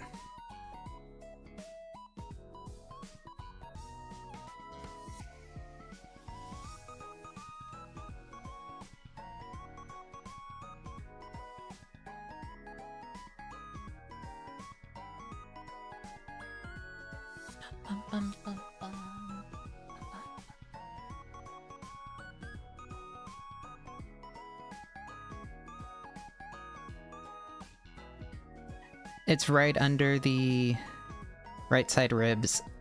The problem is there's so many things under the right side ribs. There's your gallbladder, your kidney, and your appendix.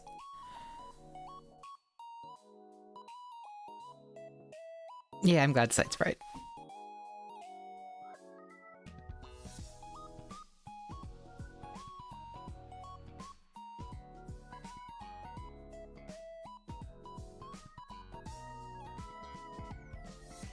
Ooh, okay. I know that one.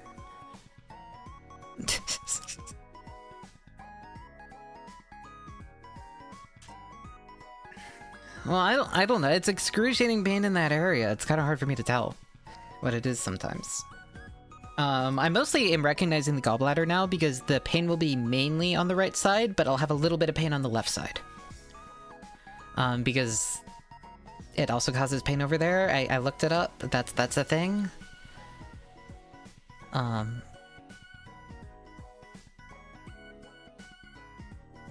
So it's become, well, I mean, it's become easier for me to tell because I deal with it hurting.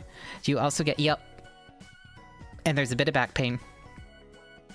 There's a bit of pain in the left abdomen, and there's potentially some pain in the back. Yep.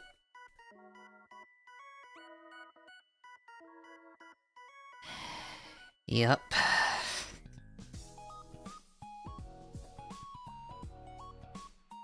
Yeah, it's worth getting looked at, because if you do have stones, I mean, they can remove it, or if you can't get surgery for some reason, there are drugs that you can take, actually, that dissolve the stones. But you have to take them for, like, months to years. Unfortunately, I don't... You just get it looked at!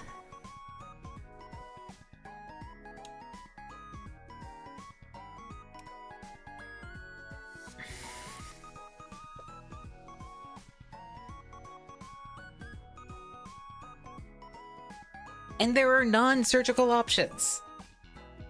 They exist. A piece went flying. I don't know where it is. Fuck.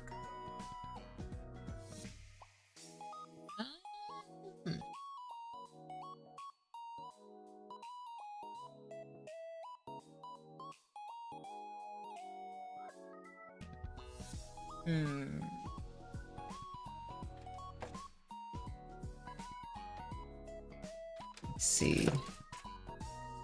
Where did it go?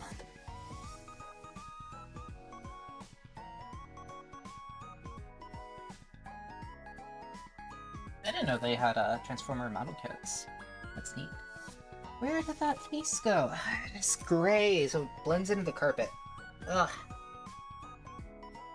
It's not even a small piece. It's like this size, which is, I mean, it's not big, but in this grand scheme of things, it's not very small either. How? How did that go flying? Ah, God. Hold on. I need to get under the desk.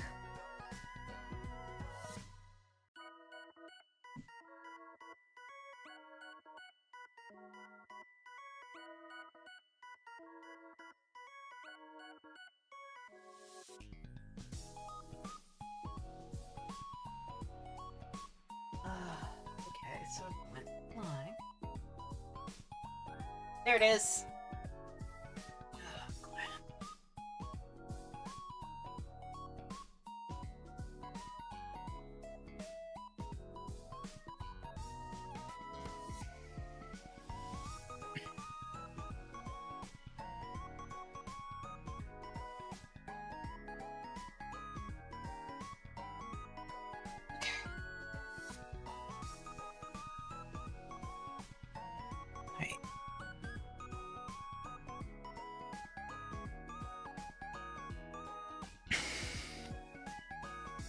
I never really got into Transformers as a kid. I liked Beast Wars.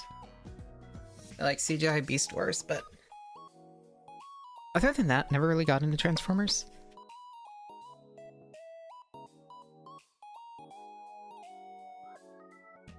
I think it freaked me out when they, I've never liked the, humanoid robot that starts speaking English. With, like, the giant robots that speak English, just never big into that. If they're little robots, it's okay. But, like, in the Transformers movie, like, Bumblebee was good, but then as soon as, like, Optimus showed up, I was like, ugh. I didn't like it. Maybe it ties into, yeah, some of my weirdness around mascots and other stuff, but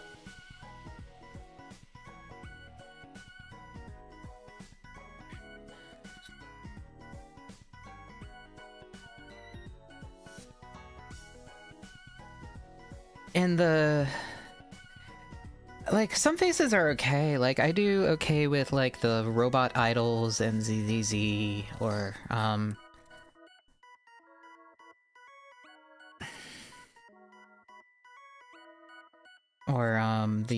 the robot from the pinball game. Dinah? From, the World Flipper. That's the one.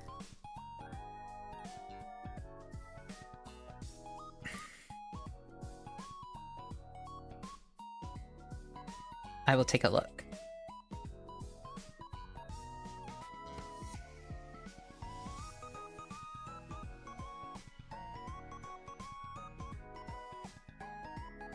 Yeah, so, like, that's the level of like, human face I can do on robots.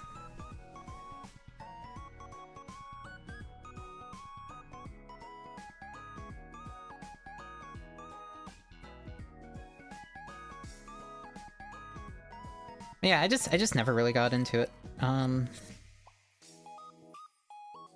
Besides Beast Wars.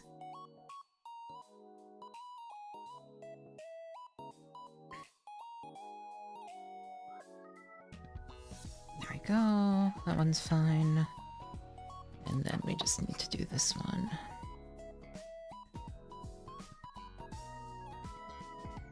Yeah, which is funny because people think I would be a Transformers fan.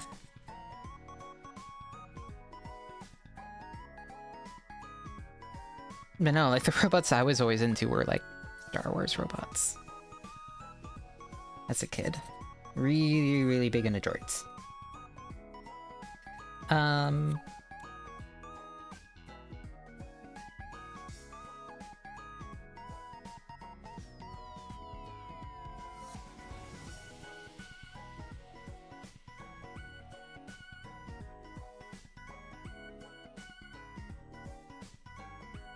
Yeah, so, like, I didn't really have Gundam much, as I did watch the SD, some of the SD stuff.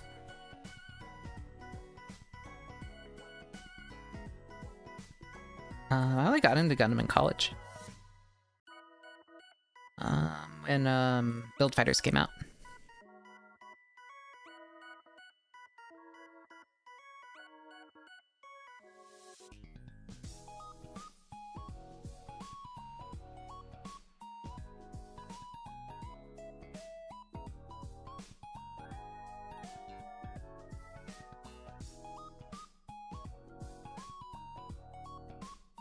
And then I start getting really into to mecha.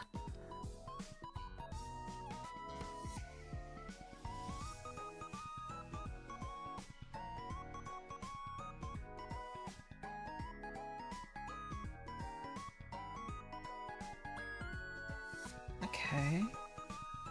Oh, heater started up, so if you heard weird noises, that is why. I can hear the flame going from the fucking oil furnace.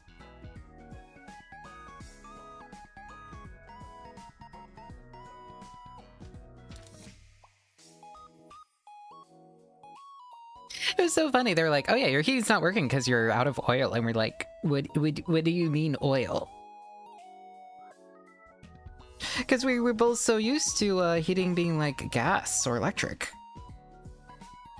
No, this house uses oil. Not super common in the US anymore. Pretty uncommon, actually.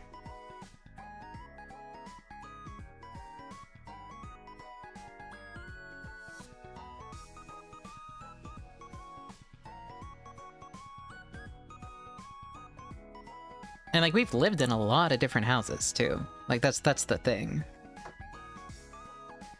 This is the first one that used oil. Oh, I loved Battle Network. I was super into Battle Network.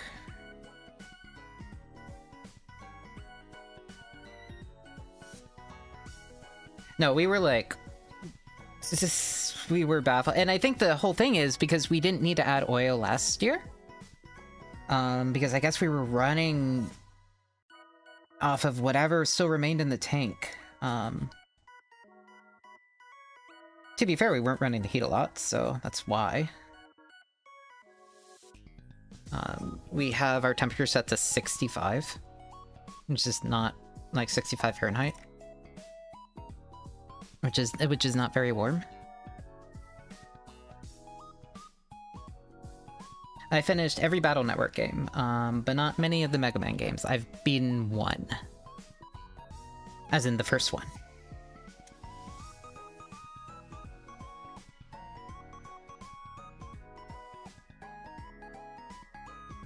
Which is a fun game. Yeah, I beat every Battle Network.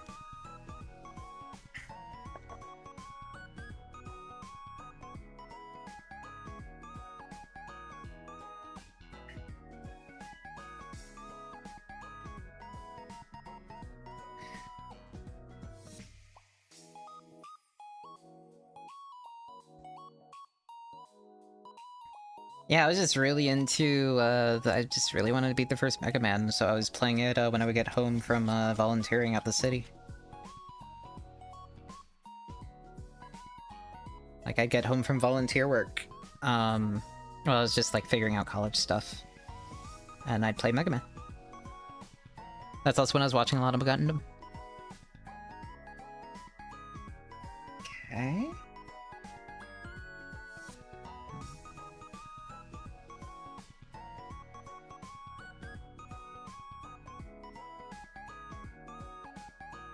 Alright.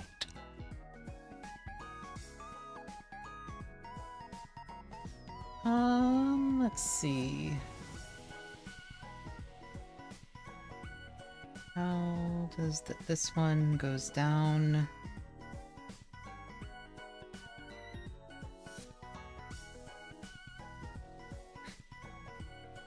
Okay, it goes like this.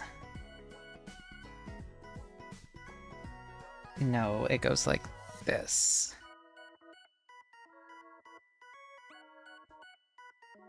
There we go. Yeah, I should play Mega Man too. I just haven't for some reason. Might be fun to do.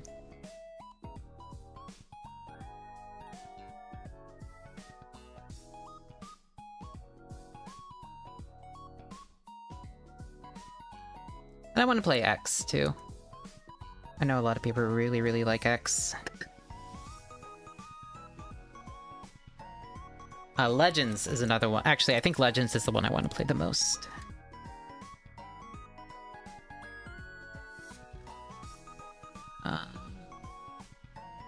Now that I have an actual PlayStation 1 to play it on. I tried playing Legends a while back, but it was when game didn't really emulate well. But now I have an actual PlayStation, so. Solves all the compatibility issues. Hello, Magic. Welcome, welcome.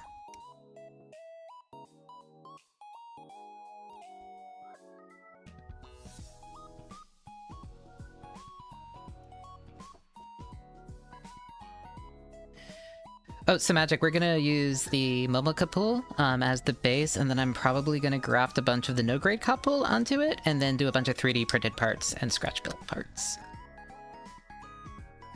And make the Luna Kapool? Usa Kapool? It's gonna be a moon rabbit, I think.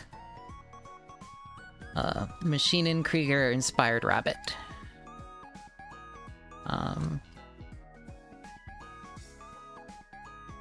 Yeah, I should try. Well, I want to. The games I really, really want to play are the Zero series and the ZX. Well, mostly ZX, but I should play Zero first if I'm going to play ZX, I think.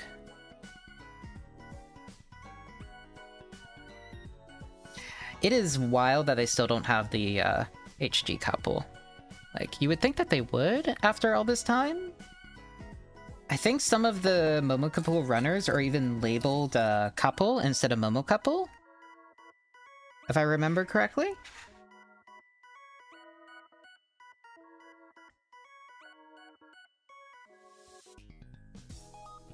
Yeah, it's baffling that they haven't made it, but I really don't know why. Like, we get every single suit from Wing.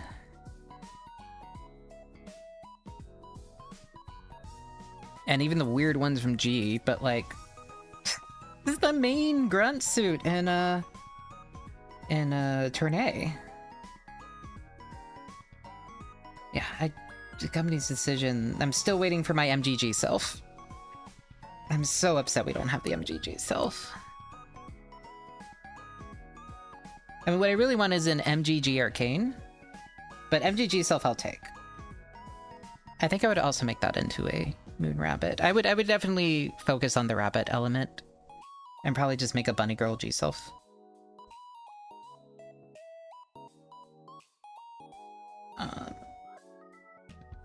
Big Hammer.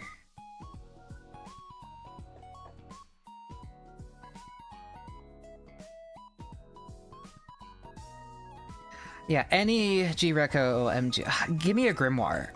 I mean, G-Arcane's the one that I want, but I think the Grimoire would be the most fun. No, like, why are there no SDs? Like, the kit I want more than anything is an SD G-Arcane.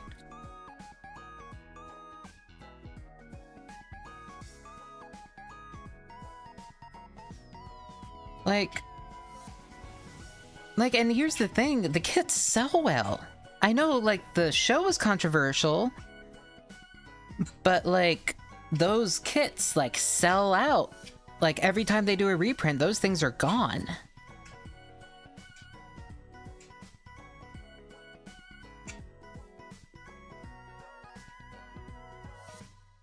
So I do not understand.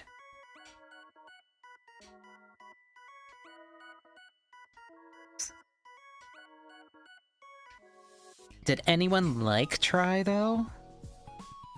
Is the thing?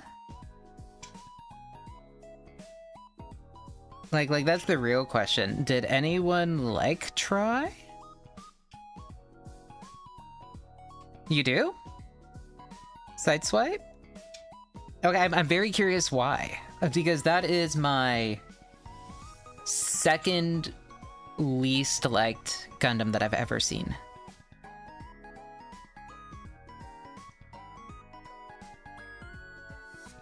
It is not as bad as Stardust Memories.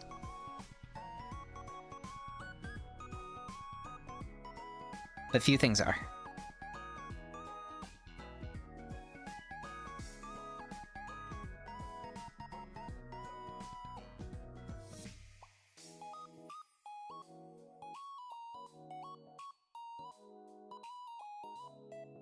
Worst part about Stardust Memories is it's not a terrible... Like, you can tell it well, because the manga retold it really well. So I didn't think it had good character stuff. Or, and good fights, because the fights were always... we're going to give the... Burning Gundam? Was it Burning Gundam? Was it Burning Gundam? It might have been Burning Gundam. Was always, we're going to give, we're just going to power up the main character. Like, it was just, like, literally the female protagonist became a power-up. Like, it's just... I don't know. It was, we're going to turn the other characters into accessories, and then the main character is going to do a super move, and that's how every fight ended. That's why I didn't like Try. It was a 3v3 focused series that didn't do 3v3 fights.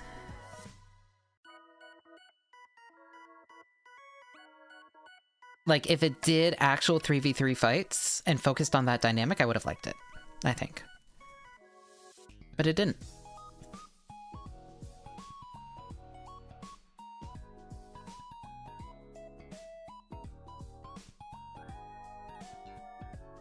Yeah, it was 1 plus 2 v3 most of the time.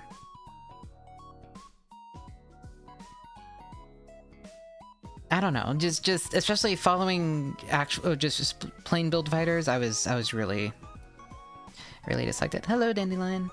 Welcome. Okay, B1. Yeah, so like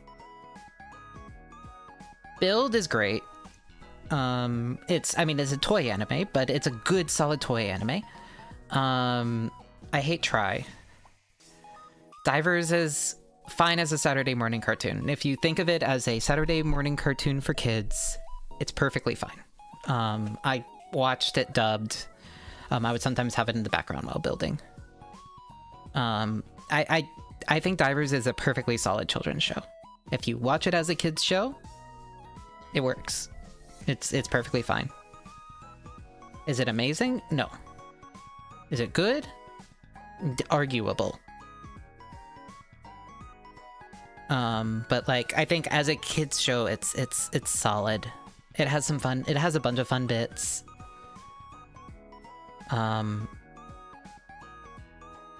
Gives us some of the best designs in the series, and it's fine. It was fun enough that I've rewatched it. Like, I have rewatched Divers. I will say, definitely watch Divers dubbed. If you watch it dubbed, it gets much more... You read it much more as a Saturday morning kids cartoon, and then you're like, oh, okay, yeah, this works. This is fine.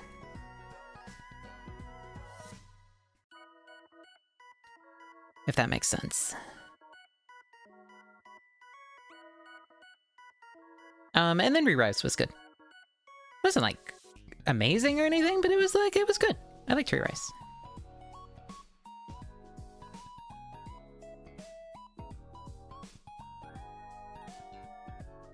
Like, I don't... trying to think of, like, do I have any big complaints about Re-Rise? Not really. Pretty solid.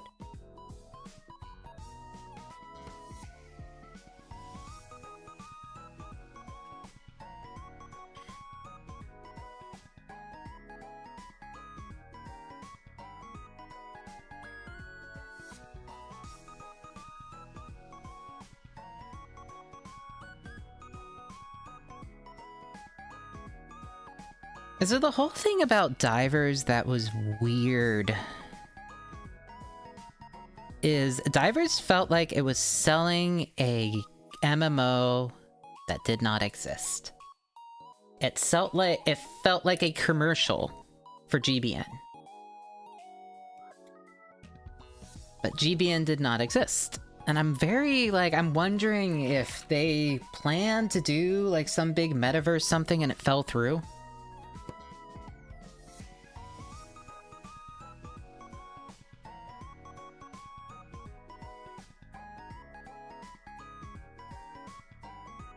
Yeah, yeah. Yeah, and I know that they're still trying to, so... Yeah, well, they're not trying on the metaverse. Right now, they're working on the GUNPLA scanning stuff. And you can get some cool stuff from it. It's not...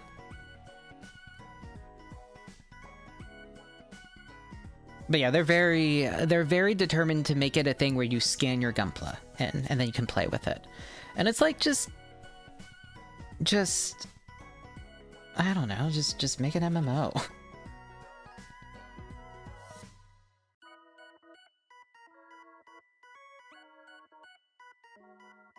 Like, that's the thing, they can just make an MMO and it'll be fine.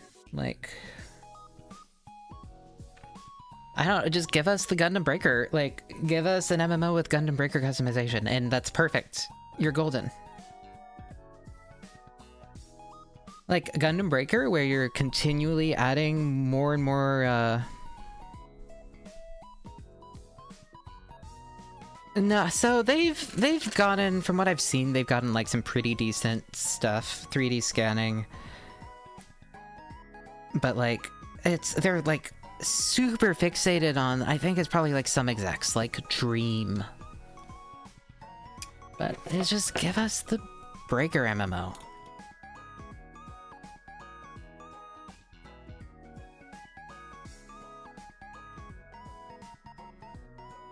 It's definitely somebody's pet project.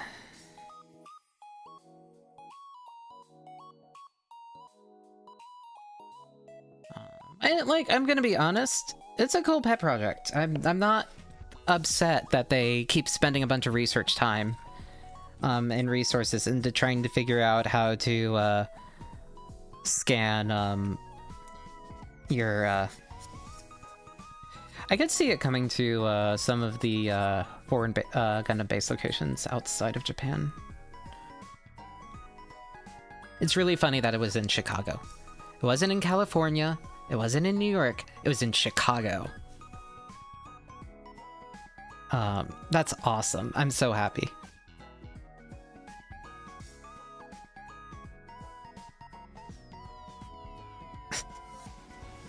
People were pissed.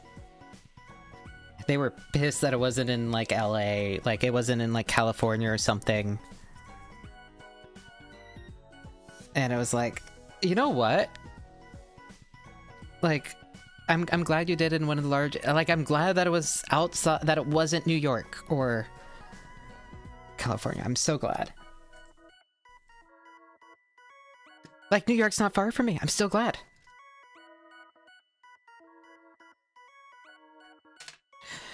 And I would not be surprised if they do one in Paris, too.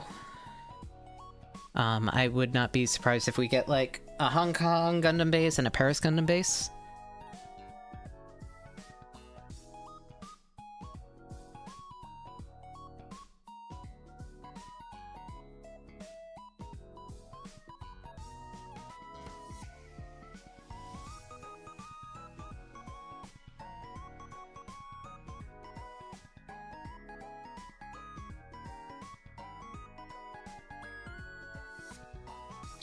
Yeah, no, I will say that was something about...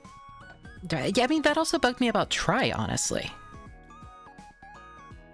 Try, they could change the damage settings. Remember?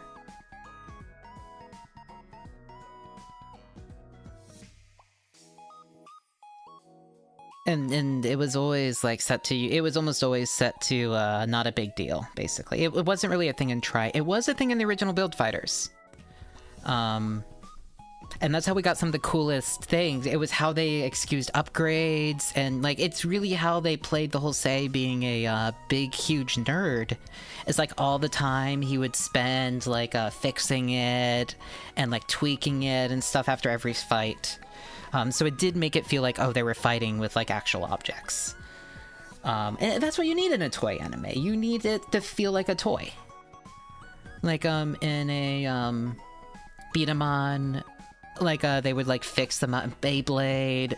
Like, you have the mechanic on the team, and, like, that's a big part of it. I feel very strongly about this, if you can't.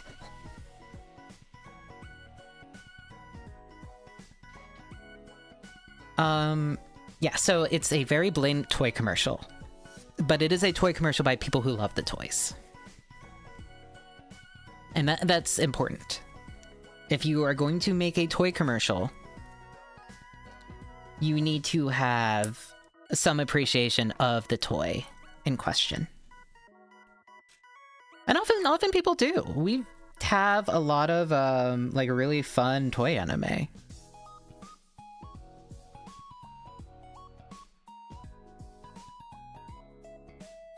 No, Fighters 1 is great. So Fighters 1 reminds me a lot of the, like, the Gundam Breakum 2 story. Was it 2 or 3? I think it was 3.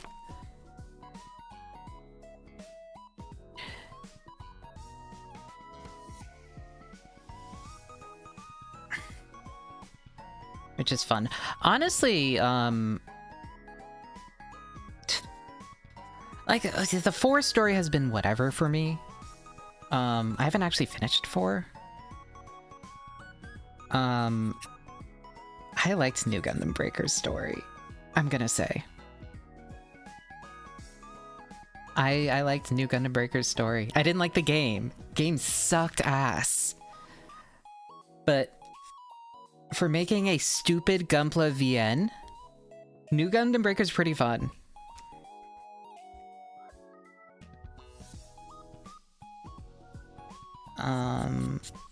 Yeah, like, I have hundreds, if not more, hours in New Gundam Breaker.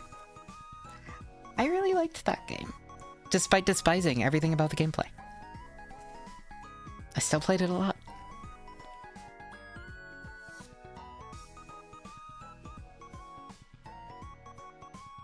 I was very sick. I was very sick at the time. Now,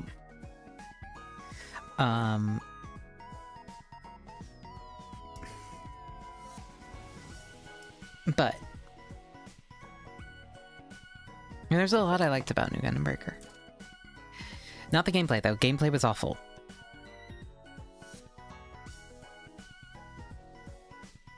I still think my favorite in this series, I still think my favorite's 3.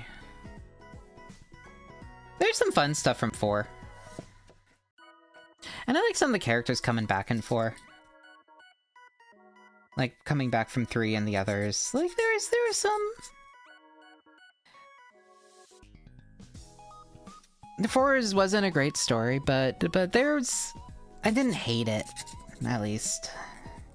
They could have done better, though. For sure.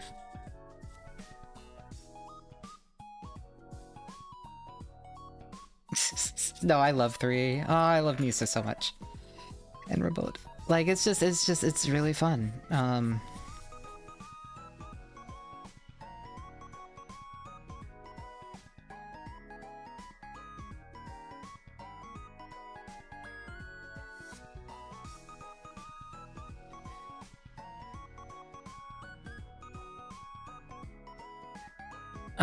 But, like, yeah.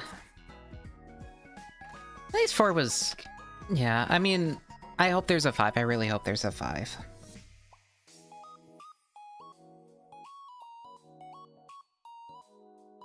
Four was playing it very safe, I think. 4 saw what happened with New Gundam Breaker and was like, okay, we need to go back to it. And then they were like, let's do that divers thing. Is what it kind of felt like. Which isn't inherently bad, but it's just like a... It's not great. I don't know. It literally just felt like diver, like, it felt like...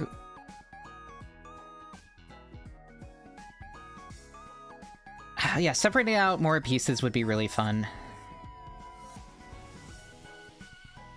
Adding more variation between the pieces would be fun too.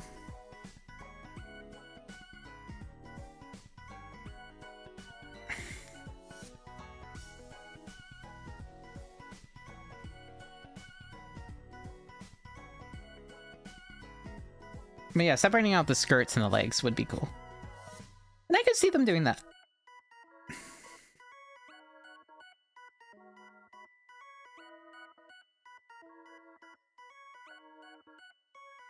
I want more Reconguista G parts. Give me the G Arcade. Why is there no G Arcade?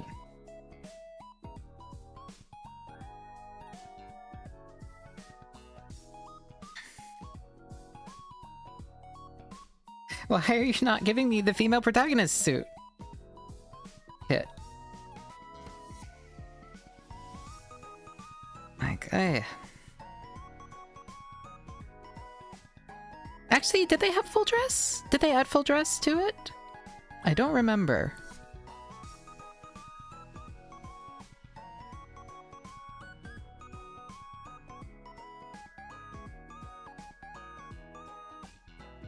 I thought they might have added full dress.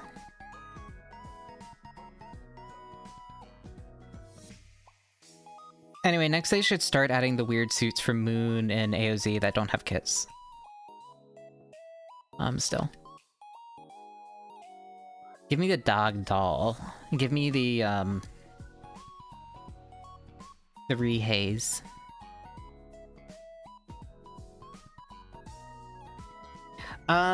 So honestly, just watch Turn A. Watch Turn A. Watch Reconguista G.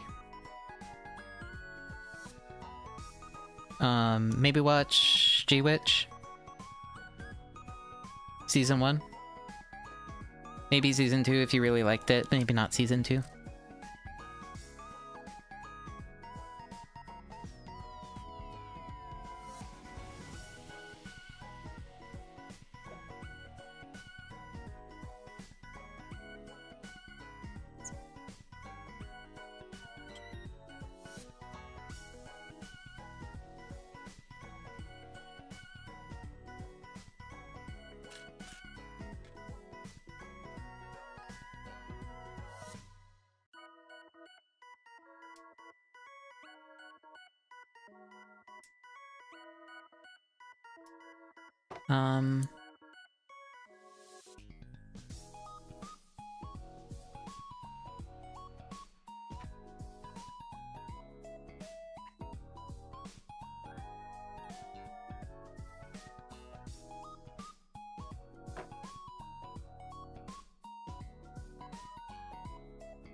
Hello, Implode.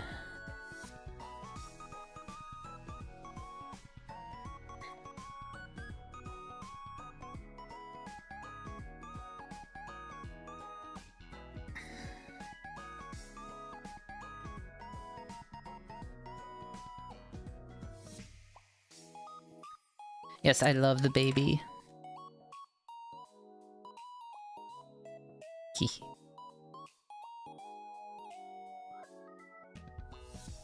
I mean, I will say every Gundam's pretty different. That's a bunch of Gundams are very different. Half of them are just trying to do the first series or Zeta over again.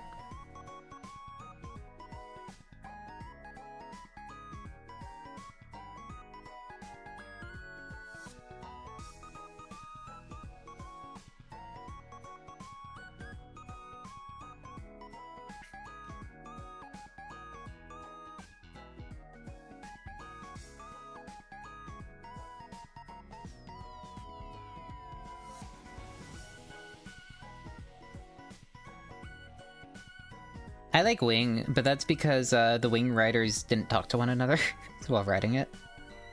Like, there's a very famous story about how in one episode they blow up the Wing Gundam. He's a penguin! He's a penguin! It's a penguin version of the Kapool. I'm going to make it into a bunny instead of a penguin. So it's not going to have the webbed feet anymore. I'm sorry, Implode. It's going to be a bunny instead. But I think that's an okay trade.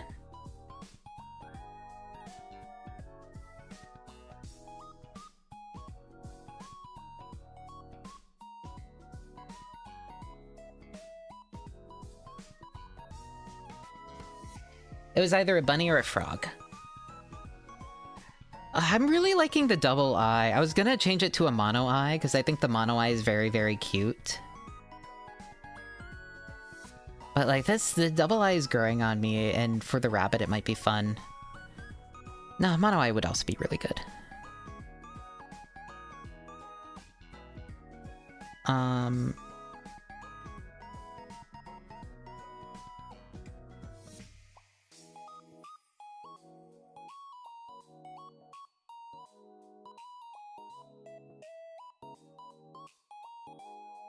Yeah, it's very friendly. That's why I want to make it, so basically the goal is, the image I have is I'm gonna have this, but it's gonna have this little cockpit open to show the little tiny guy in it. Which is this little guy. There's a mini one that goes inside the big one, and we're gonna, like, expand the cockpit and stuff. So it's gonna be, sitting, or it's either gonna be open, showing the cockpit, or it's gonna be closed, and it's gonna be holding the hand of the little one. And they're both gonna be rabbits on the moon. And I think it's gonna be cute. We're gonna use a bunch of the original Kapool stuff, so like the original Kapool's feet. I'm sorry, Implode. We're not doing the webbed ones. And it's gonna be holding the hand of the little guy. Like walking on the moon surface with it. I have seen GUNPLA. I have seen Beginning G, yeah.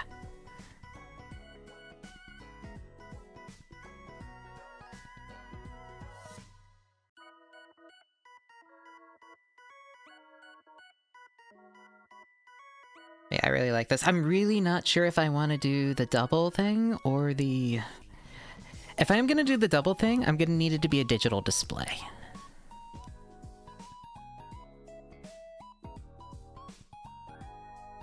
I will need to really solidly make it a digital display. I could actually make it a physical display.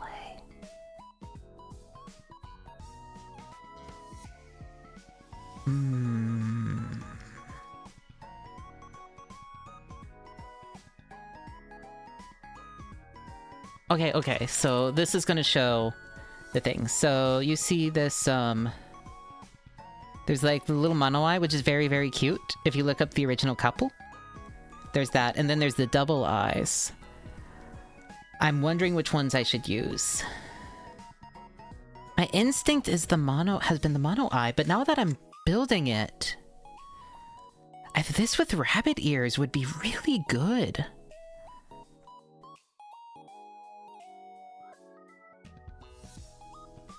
I think I need to do the rabbit ears. Mono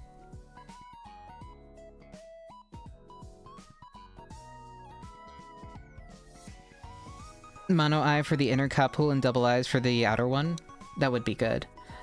I was gonna have it holding the hands of the little one because I have a second little one that I could do.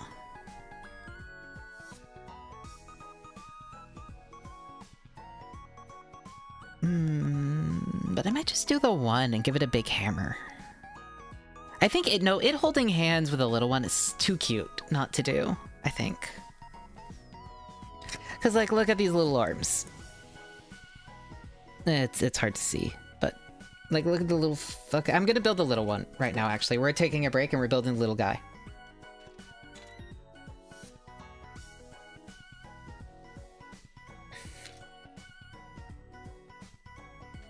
But I'm pretty sure I have a second one of these, too. I don't know where he is, but I'm pretty sure I have one. Somewhere in one of my boxes. Because I did have another copy of this kit. That has been kitbashed to hell since then. Yes, okay, here, Implode. Look at the petite Kapool. Look at the little sun.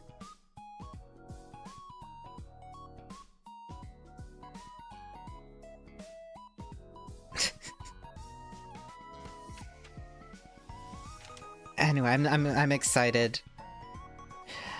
Well, so the other one would be having the little... So yeah, this is having the smaller sun inside of it and focus on it rather than having it hold hands with the other one. So then there would only be one petite Kapool instead of two.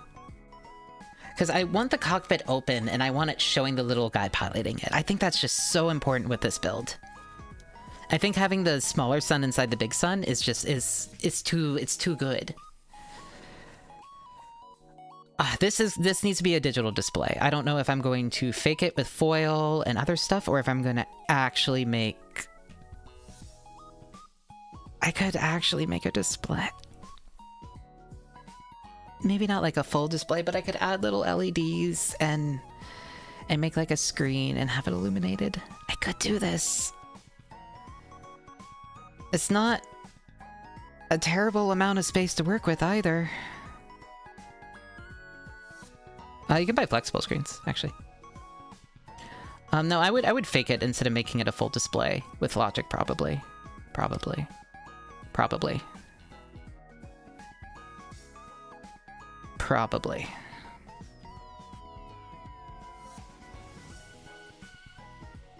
Probably.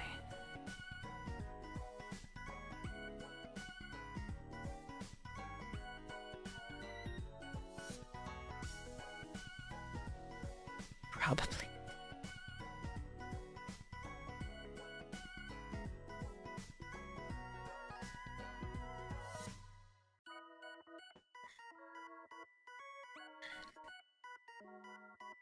At the very least, it should be like a black film with like light up yellow, I think. 7-segment displays? Yeah. No, that's kind of what I was thinking.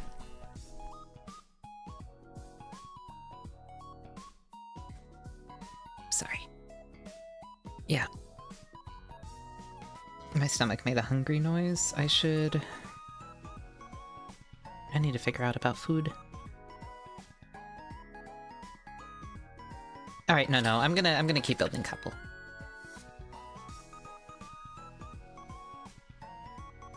But yeah, no, I'm...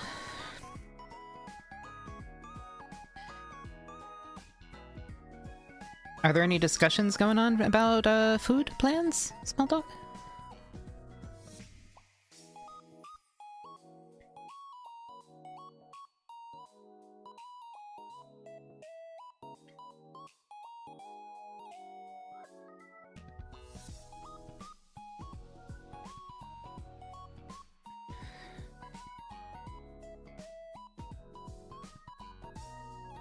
We could do the place we tried to go to last night. It'd probably be less crowded.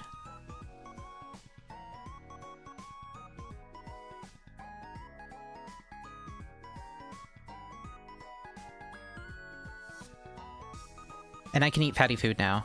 And I'm kind of craving fatty food. I'll be honest. I want something fried.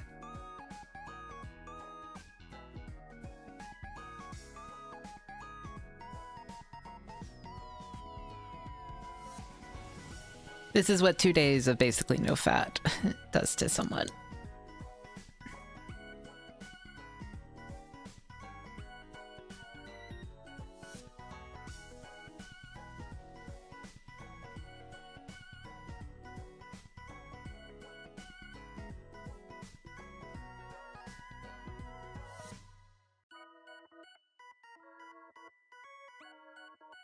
Yeah, the anti-keto.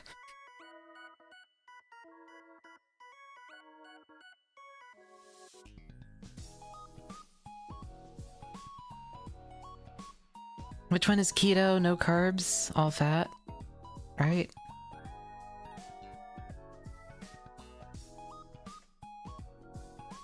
Which is just like another version of like the Atkins, maybe? I don't know. I don't know fat diets.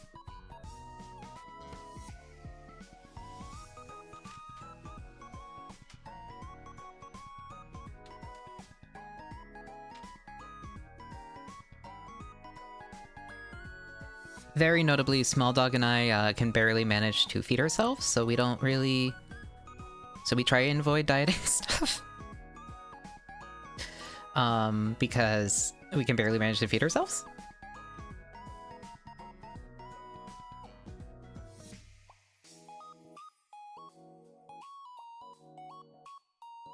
Basically, if we get calories in our body, we count that as a win.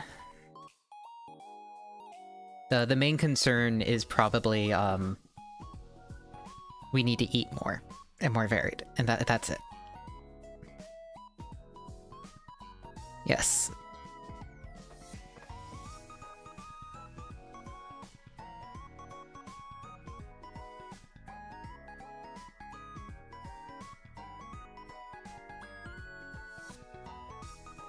Yep.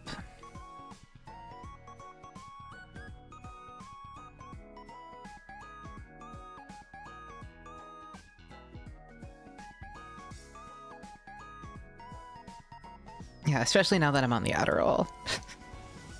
It's like, oh god, I just need to eat things. That's... So that is my priority. I just need to eat things. Doesn't matter what. I just need to get something, otherwise, yeah. I was losing 3 to 4 pounds a week when things were getting bad. Which is more than you should be, especially at my weight. I don't have that much to spare.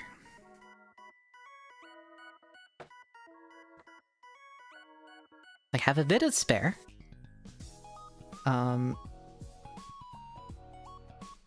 But not that much.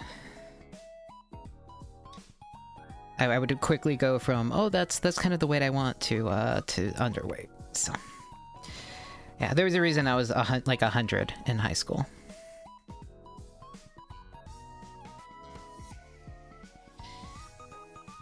Why don't we ever make fried rice? Hold on. That would be such an easy thing for us to make. Why don't we make fried rice?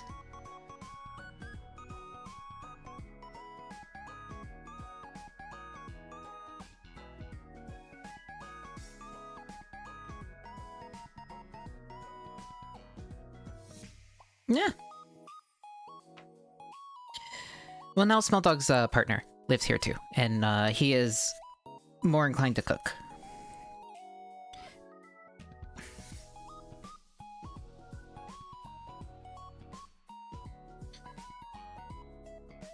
Yeah, but when we were like actually making food and rice and stuff.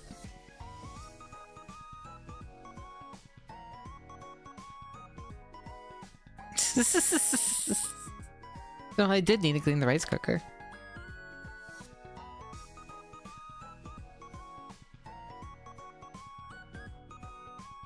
Well, it's like before that, I don't know, it just feels like, oh, that's probably a good thing for us to try making.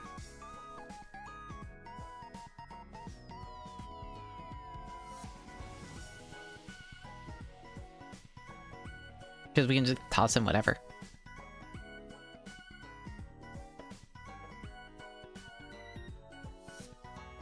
No, so it wasn't so much cleaning the rice maker as it was anything in the kitchen.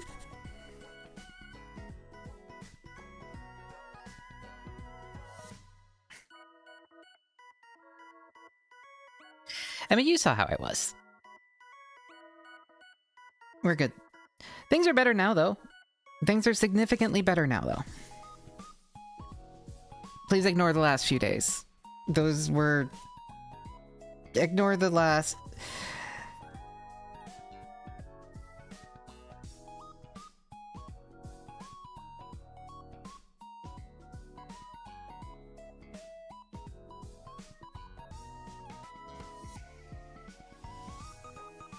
I'm gonna keep building my Gundam.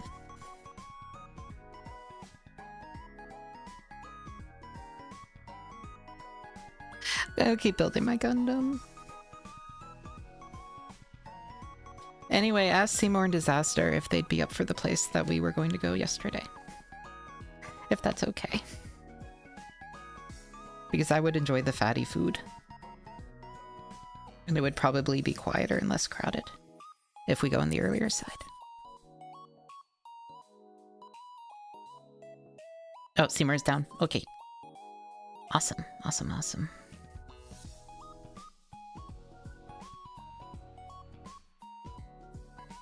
Alright. One leggy. I'm definitely getting distracted, I think, because I am very hungry. Let's at least finish the leggies. The arms are gonna take more work. Arms have a lot of parts in them. A bunch of parts with like a lot of detail too, so I have to be very careful with the cleanup. Well, I'll just have to build more next week. I'm okay with that.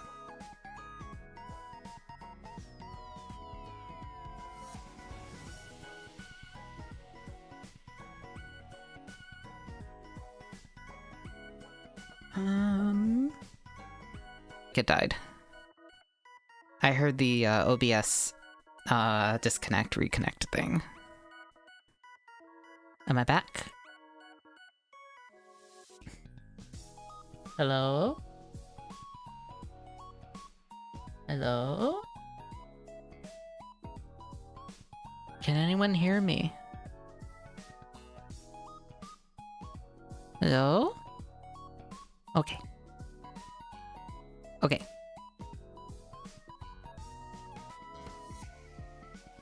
What was the part? A15. This part.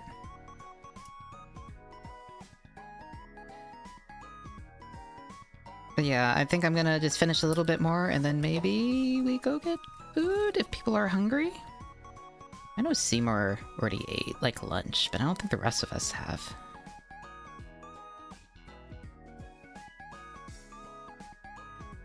Small Dog, I think, does the same thing that I do usually, where we eat twice a day, mostly. Maybe with a snack.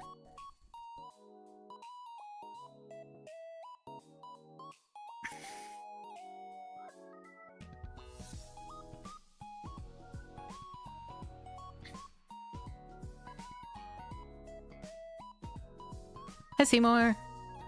Are you hungry?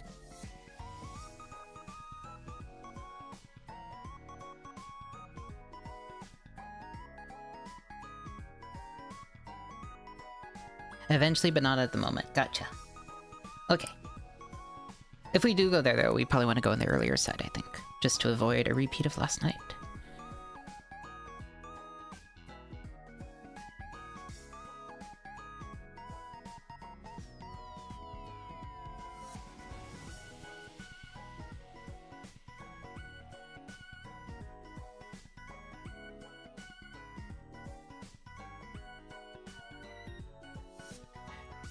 There's a bunch of pictures of cats on the fridge. Hi, Parabola. Welcome, welcome.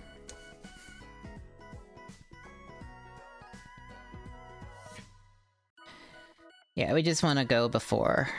Yeah, definitely before 7.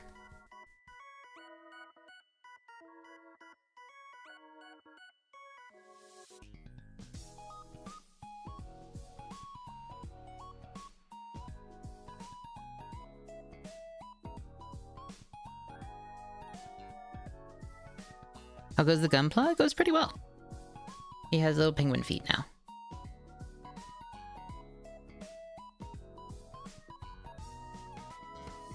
He only has them temporarily. We're going to remove the penguin feet and replace them with more robotic amphibious feet? They look kind of amphibious feet. But for now he gets to be a penguin. Before I turn him into a bunny.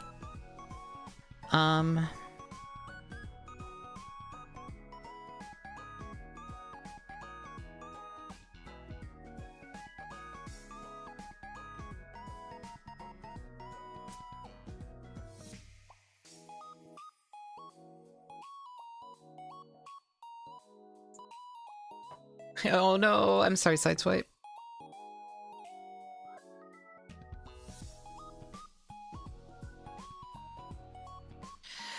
Oh yeah, the Mint meet and greet yesterday? What event was that? Like, are people going for Holmat already? But I thought Holmat was later?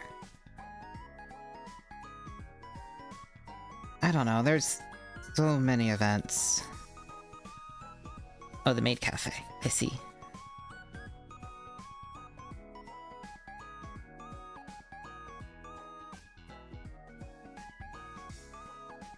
Oh, was that a California event? That would explain why I haven't retained it in my brain.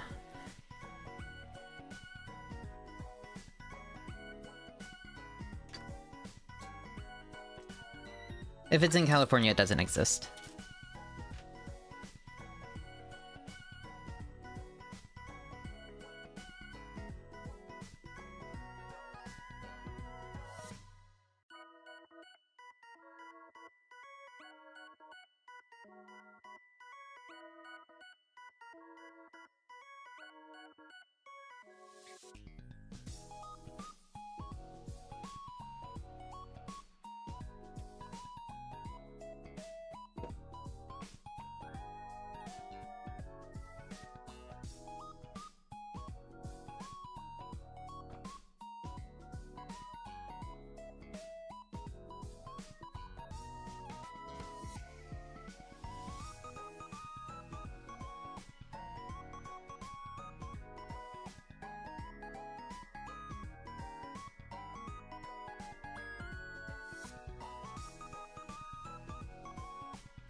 God, I'm excited for dinner. It's the most, like...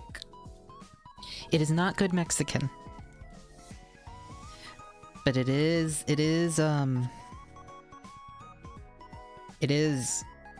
yummy, and it's not very expensive.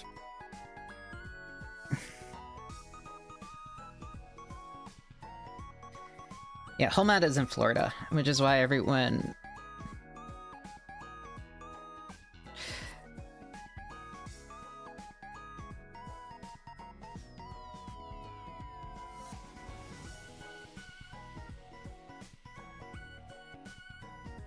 Yeah, it was like even if I like was in the mood for conventions right now and I could afford to go, I'd not be going, I don't think, because it's in Florida.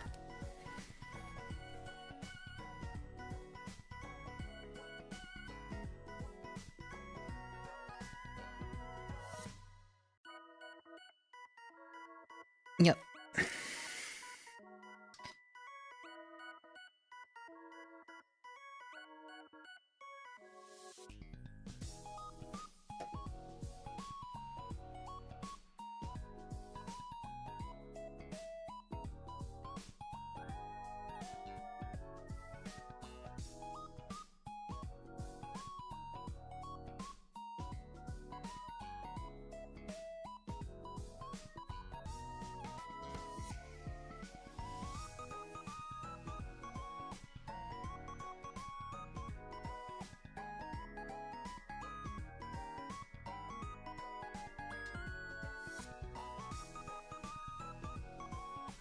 Alright, here we go.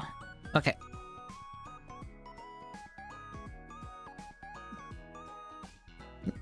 For some reason the left leg is like really fiddly and I don't know why. There we go.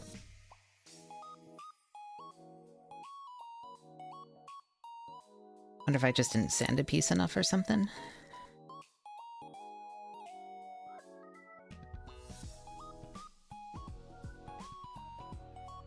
Oh yeah, no, the con is fine, but there's the... There's other circumstances.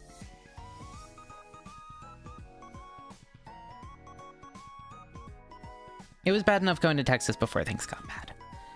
Anyway.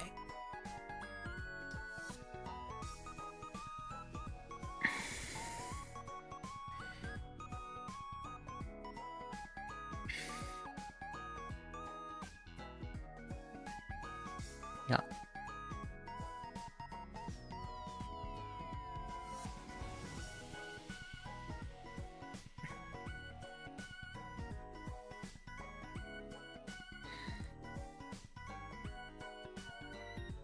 I am like pretty,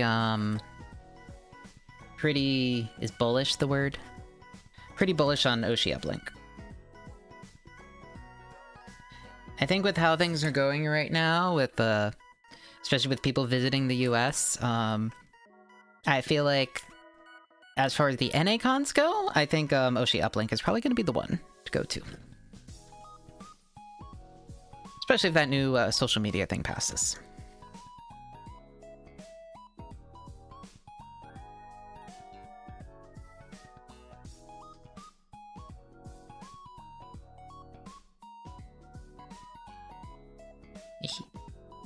Alright. I guess I should make its flippers.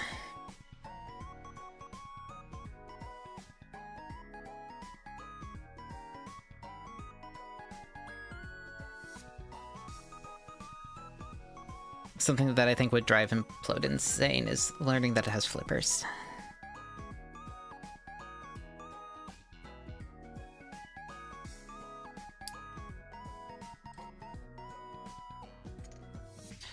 Yeah. And then Vexpo in the UK. Maybe there'll be like a proper EU one. And then...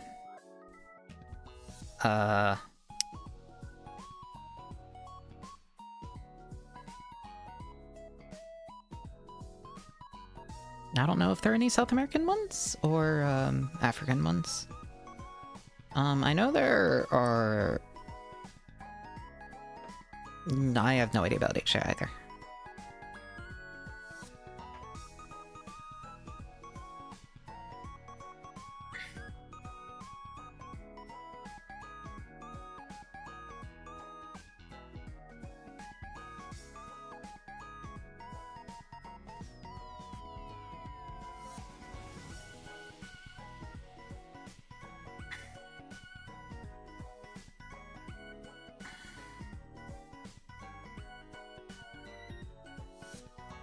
Nothing with a big focus on VTubers, which feels weird because I know that there's a huge LATAM VTuber community.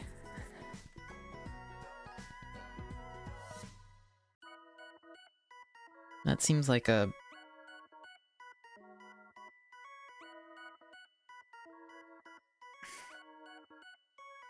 Well, making cons is hard. So...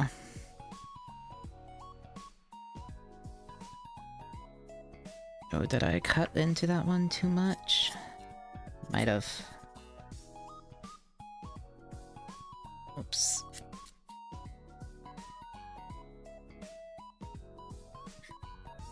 Yeah, I wouldn't be surprised if one were to pop up.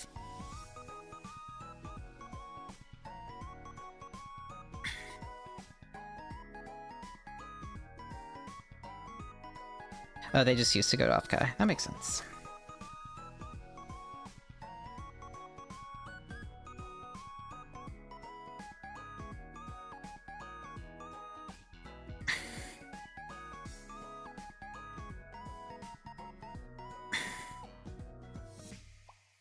Yeah, I imagine that might change, unfortunately.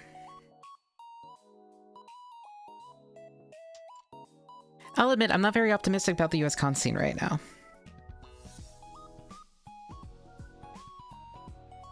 Like, it's gonna be a nightmare getting any sort of foreign guests or anything.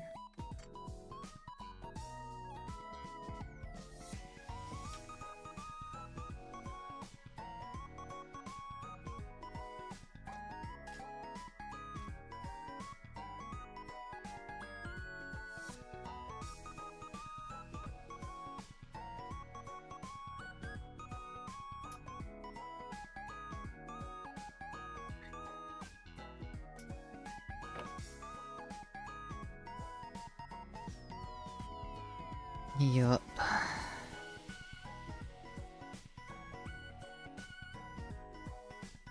It's okay, nobody can afford to go to the World Cup anyway, with those ticket prices.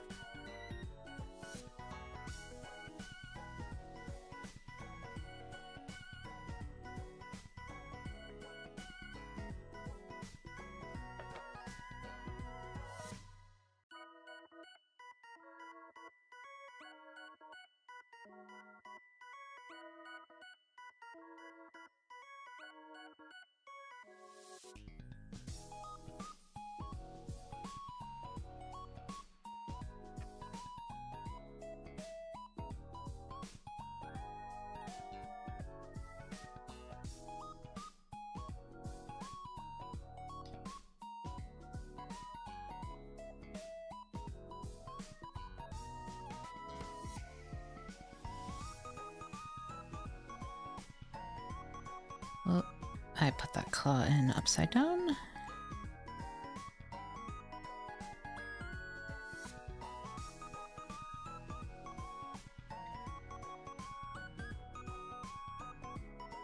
Wiggle, wiggle, wiggle, wiggle.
Yeah, between that, the mandatory breaks so they can show ads.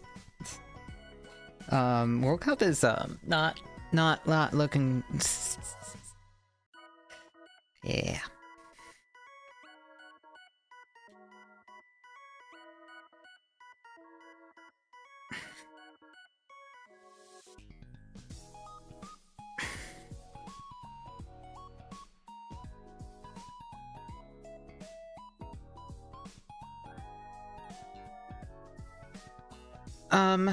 So they're adding mandatory breaks into the game.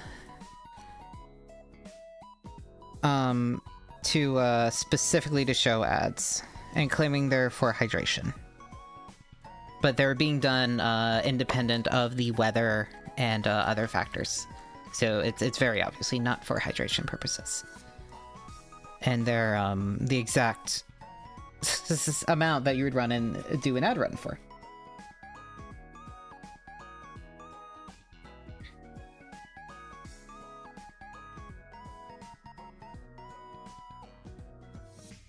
You might get, like, ads, maybe, like, between quarters or something. But these are, like, mid-quarter ads.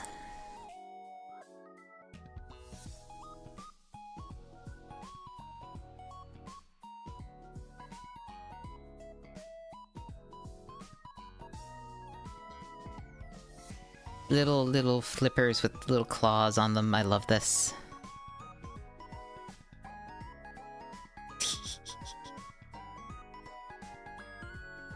God, I love the Momokapool and the regular Kapool.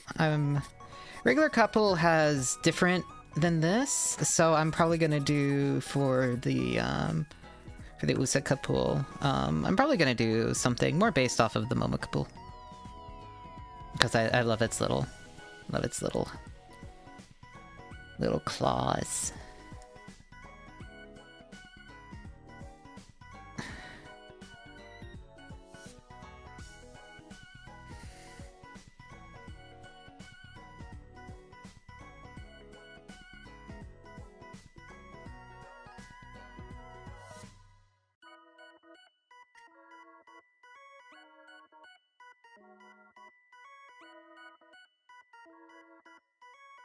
B18.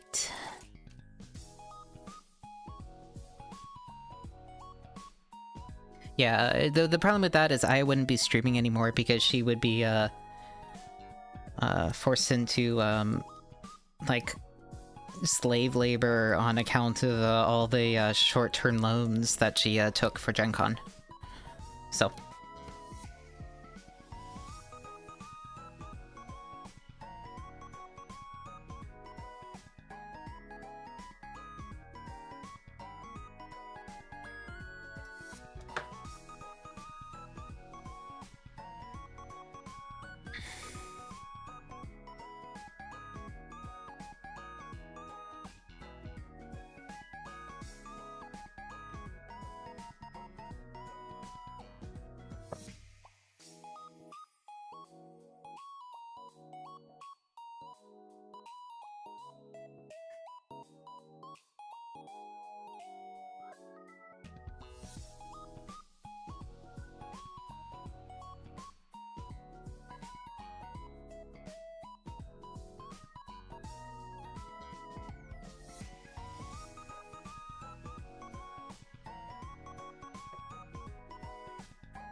Where's the 400 sponge? There it is. That's what I want for this.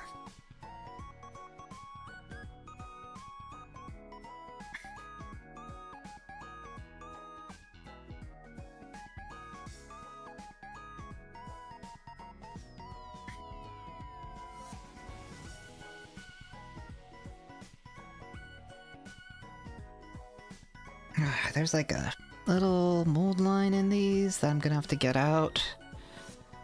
Think about that later. Mold lines are so annoying.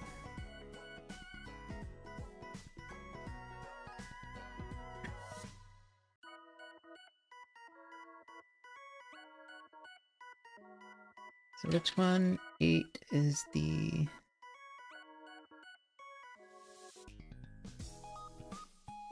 Okay, like this one. Ah!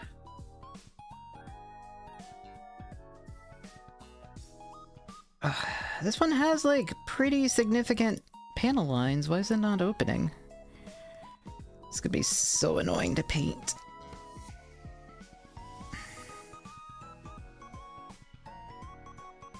Oh god. Jesus. I'll probably want to cut these things. Look, if I'm gonna spend this much time removing nubs, I'm removing the mold lines.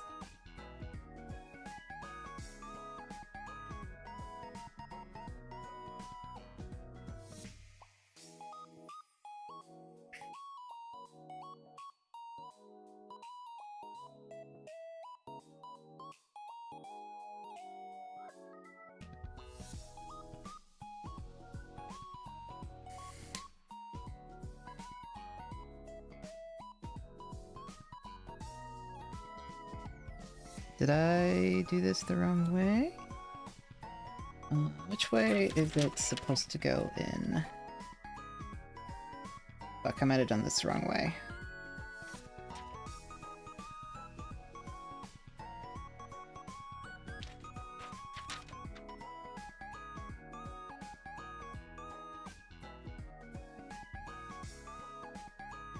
Yep, I did this the wrong way.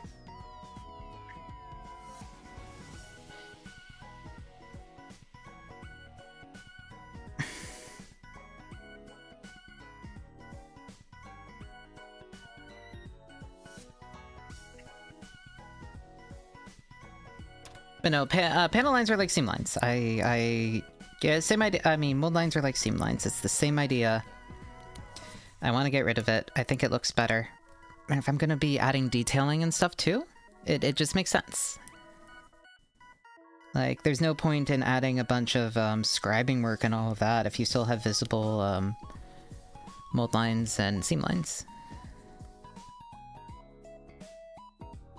I've seen people do it. I've seen some, like, incredibly talented modelers, like, and painters and stuff, do, like, beautiful, like, detail work and paint work, and then just, you have a bunch of visible seam lines everywhere, and it's like, I'm not sure what's going on here. Like, why would you not spend... Usually not detail work. If they do detail work, they usually get rid of it, but, like, really beautiful paint work, it's like, why would you not... do the minimum if you're going to put that much effort into painting it. Oh yeah, I mean, if you're trying to work through a backlog, that makes sense. But, like, I'm talking, like, people that will spend, like, weeks painting.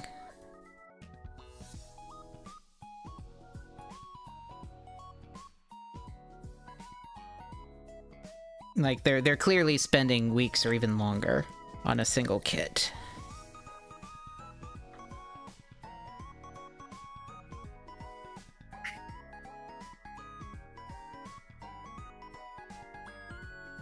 Speed isn't really a factor in that work.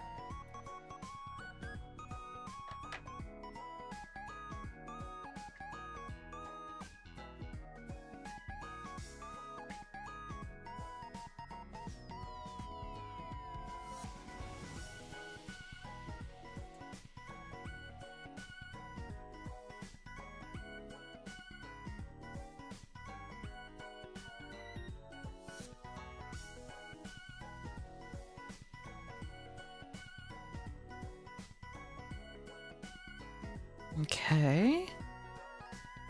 Go.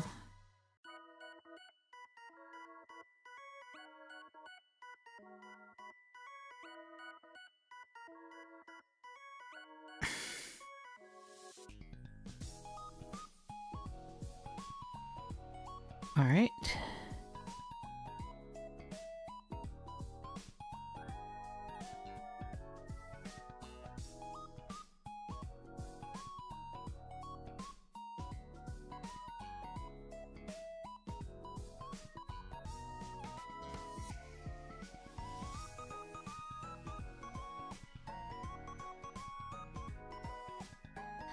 Okay.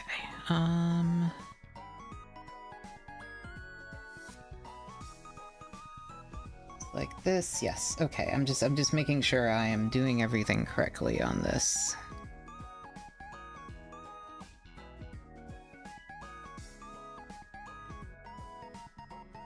Okay. And now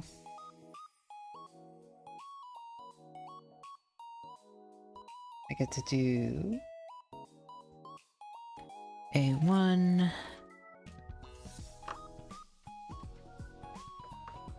There are so many parts to the arms compared to everything else. It's kind of funny, actually. I mean, it makes sense. It has the super long flapping arms, so.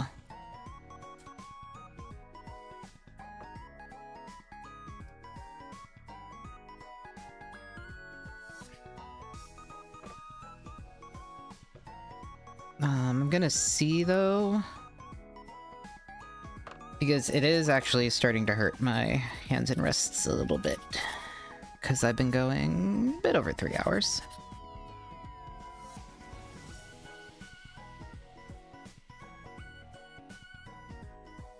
Ironically, it's my left one this time. It's usually the right one that's in pain.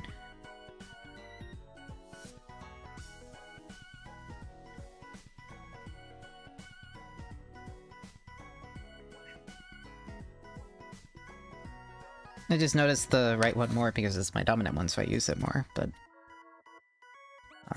so I always forget that, oh yeah, this one is injured too. It just comes up less.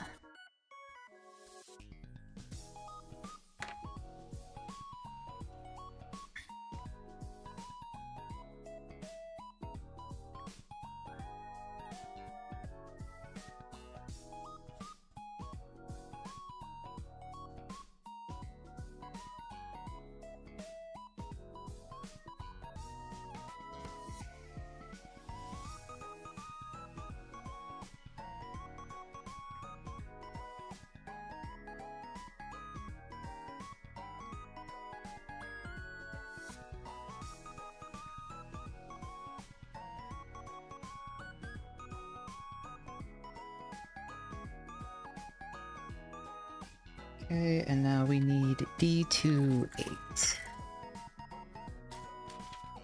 Oh. New runner.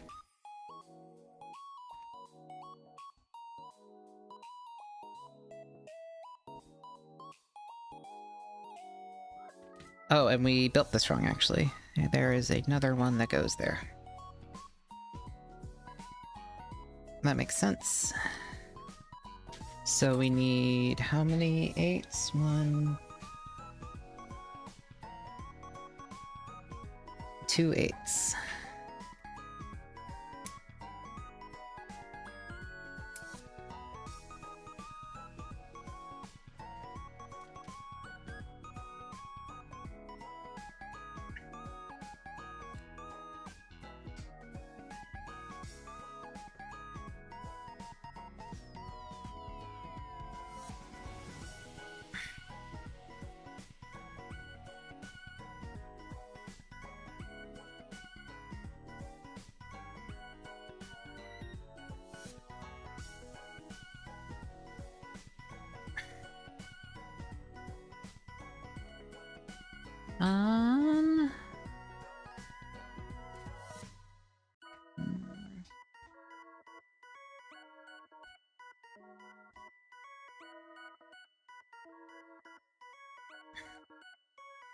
Is that a nub or just stress? It might just be a stress mark.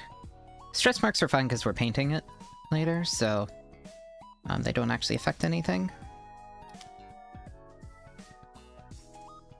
Because they will disappear.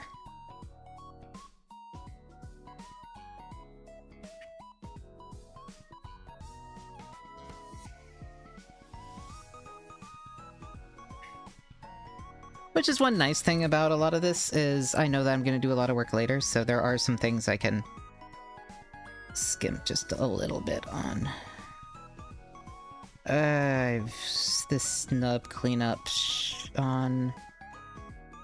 I can't even show. The detail is so small on this part, though, that I'm like, I don't want to... Oh, God.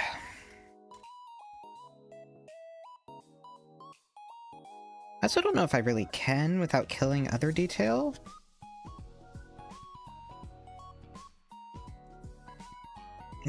Yeah, it's okay.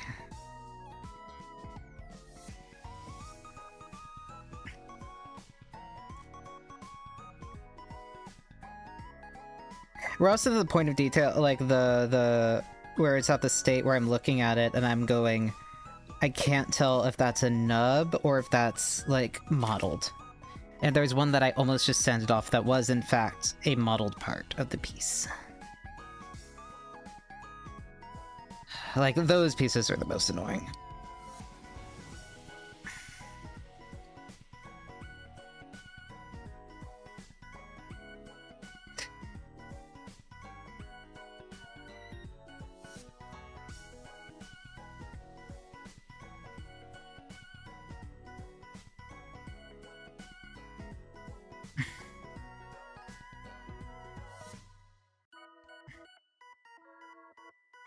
Wait, no, am I doing... Yeah, I'm doing that piece wrong.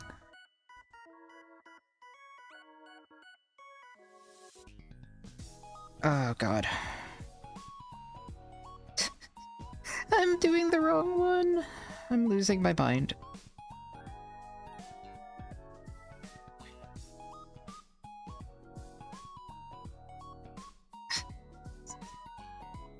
Little distracted, because I'm, like, hungry and just in general kind of fatigued from the past few days.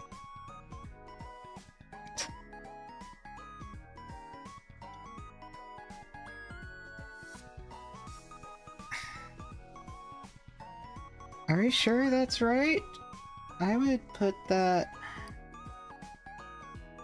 there's like... Not quite sure about some of the stuff on this. No, that's how the instructions say.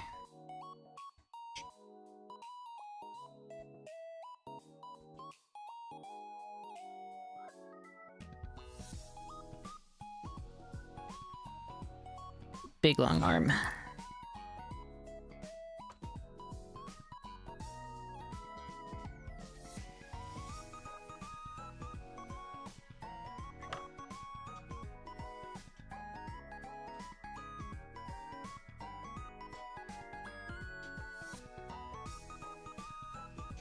Like, these little individual pieces, I think, should have, like, a little notches in them, I think. Not sure where, but I definitely will want to scribe a notch in them later.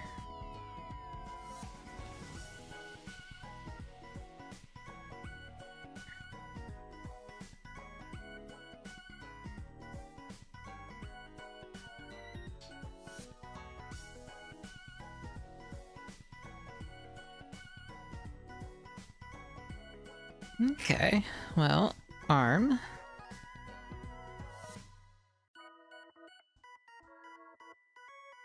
And then we just connect this to the, we just make a shoulder, and then we can hook it up.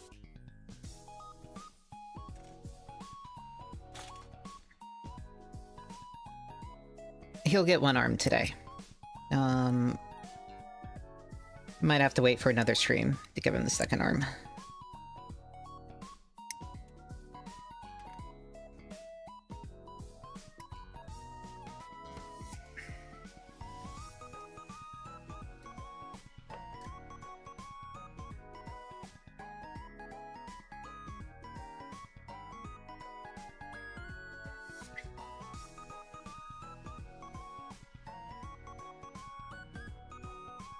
And a little bit away. Just hit that a few times. Yeah, that's fine. Yeah, definitely getting faster though at going through parts. As I get back into the swing of things.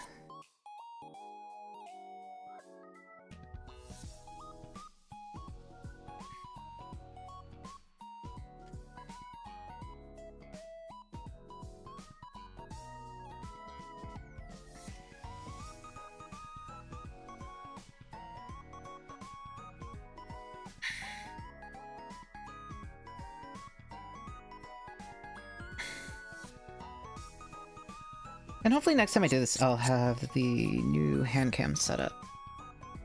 Which is the same as the old, just the mounting hardware I use for the camera is different, so it'll be easier for me to like actually get more stuff in the shot in better locations. Alright, so we want one of these.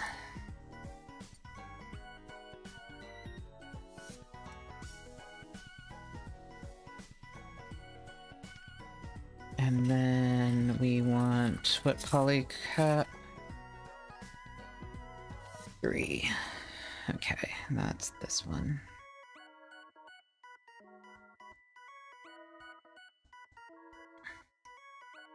Yeah, having a getting that all set up will be good.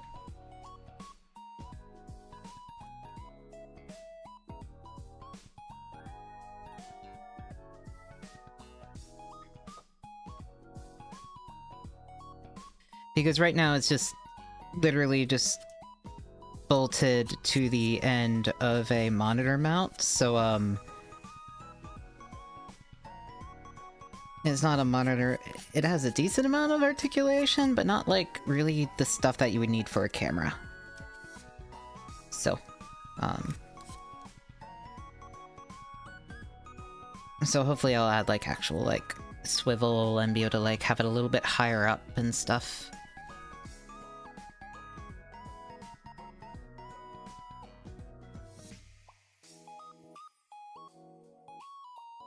Yeah. I hate trying to put in polycaps.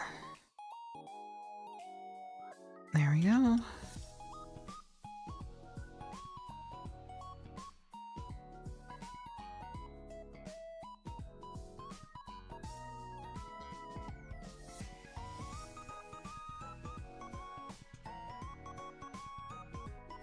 Now I put this in, and then we put this in, and we have an arm.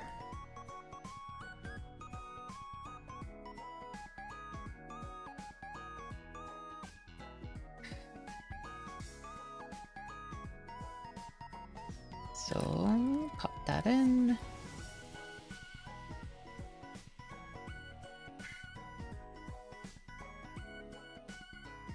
Yeah, and we have one of the two arms.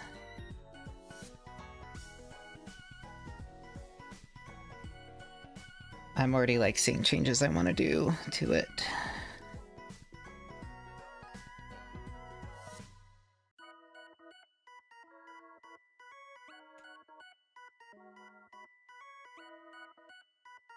Yeah, like that's why like I don't quite love the penguin flippers on it, because I think it's like the feet are too small almost for this type of like, I like the big thing and I like the arm length, but I feel like it should have like bigger feet. But anyway, almost done. But I am probably gonna call it here. It's been almost like 4 hours, so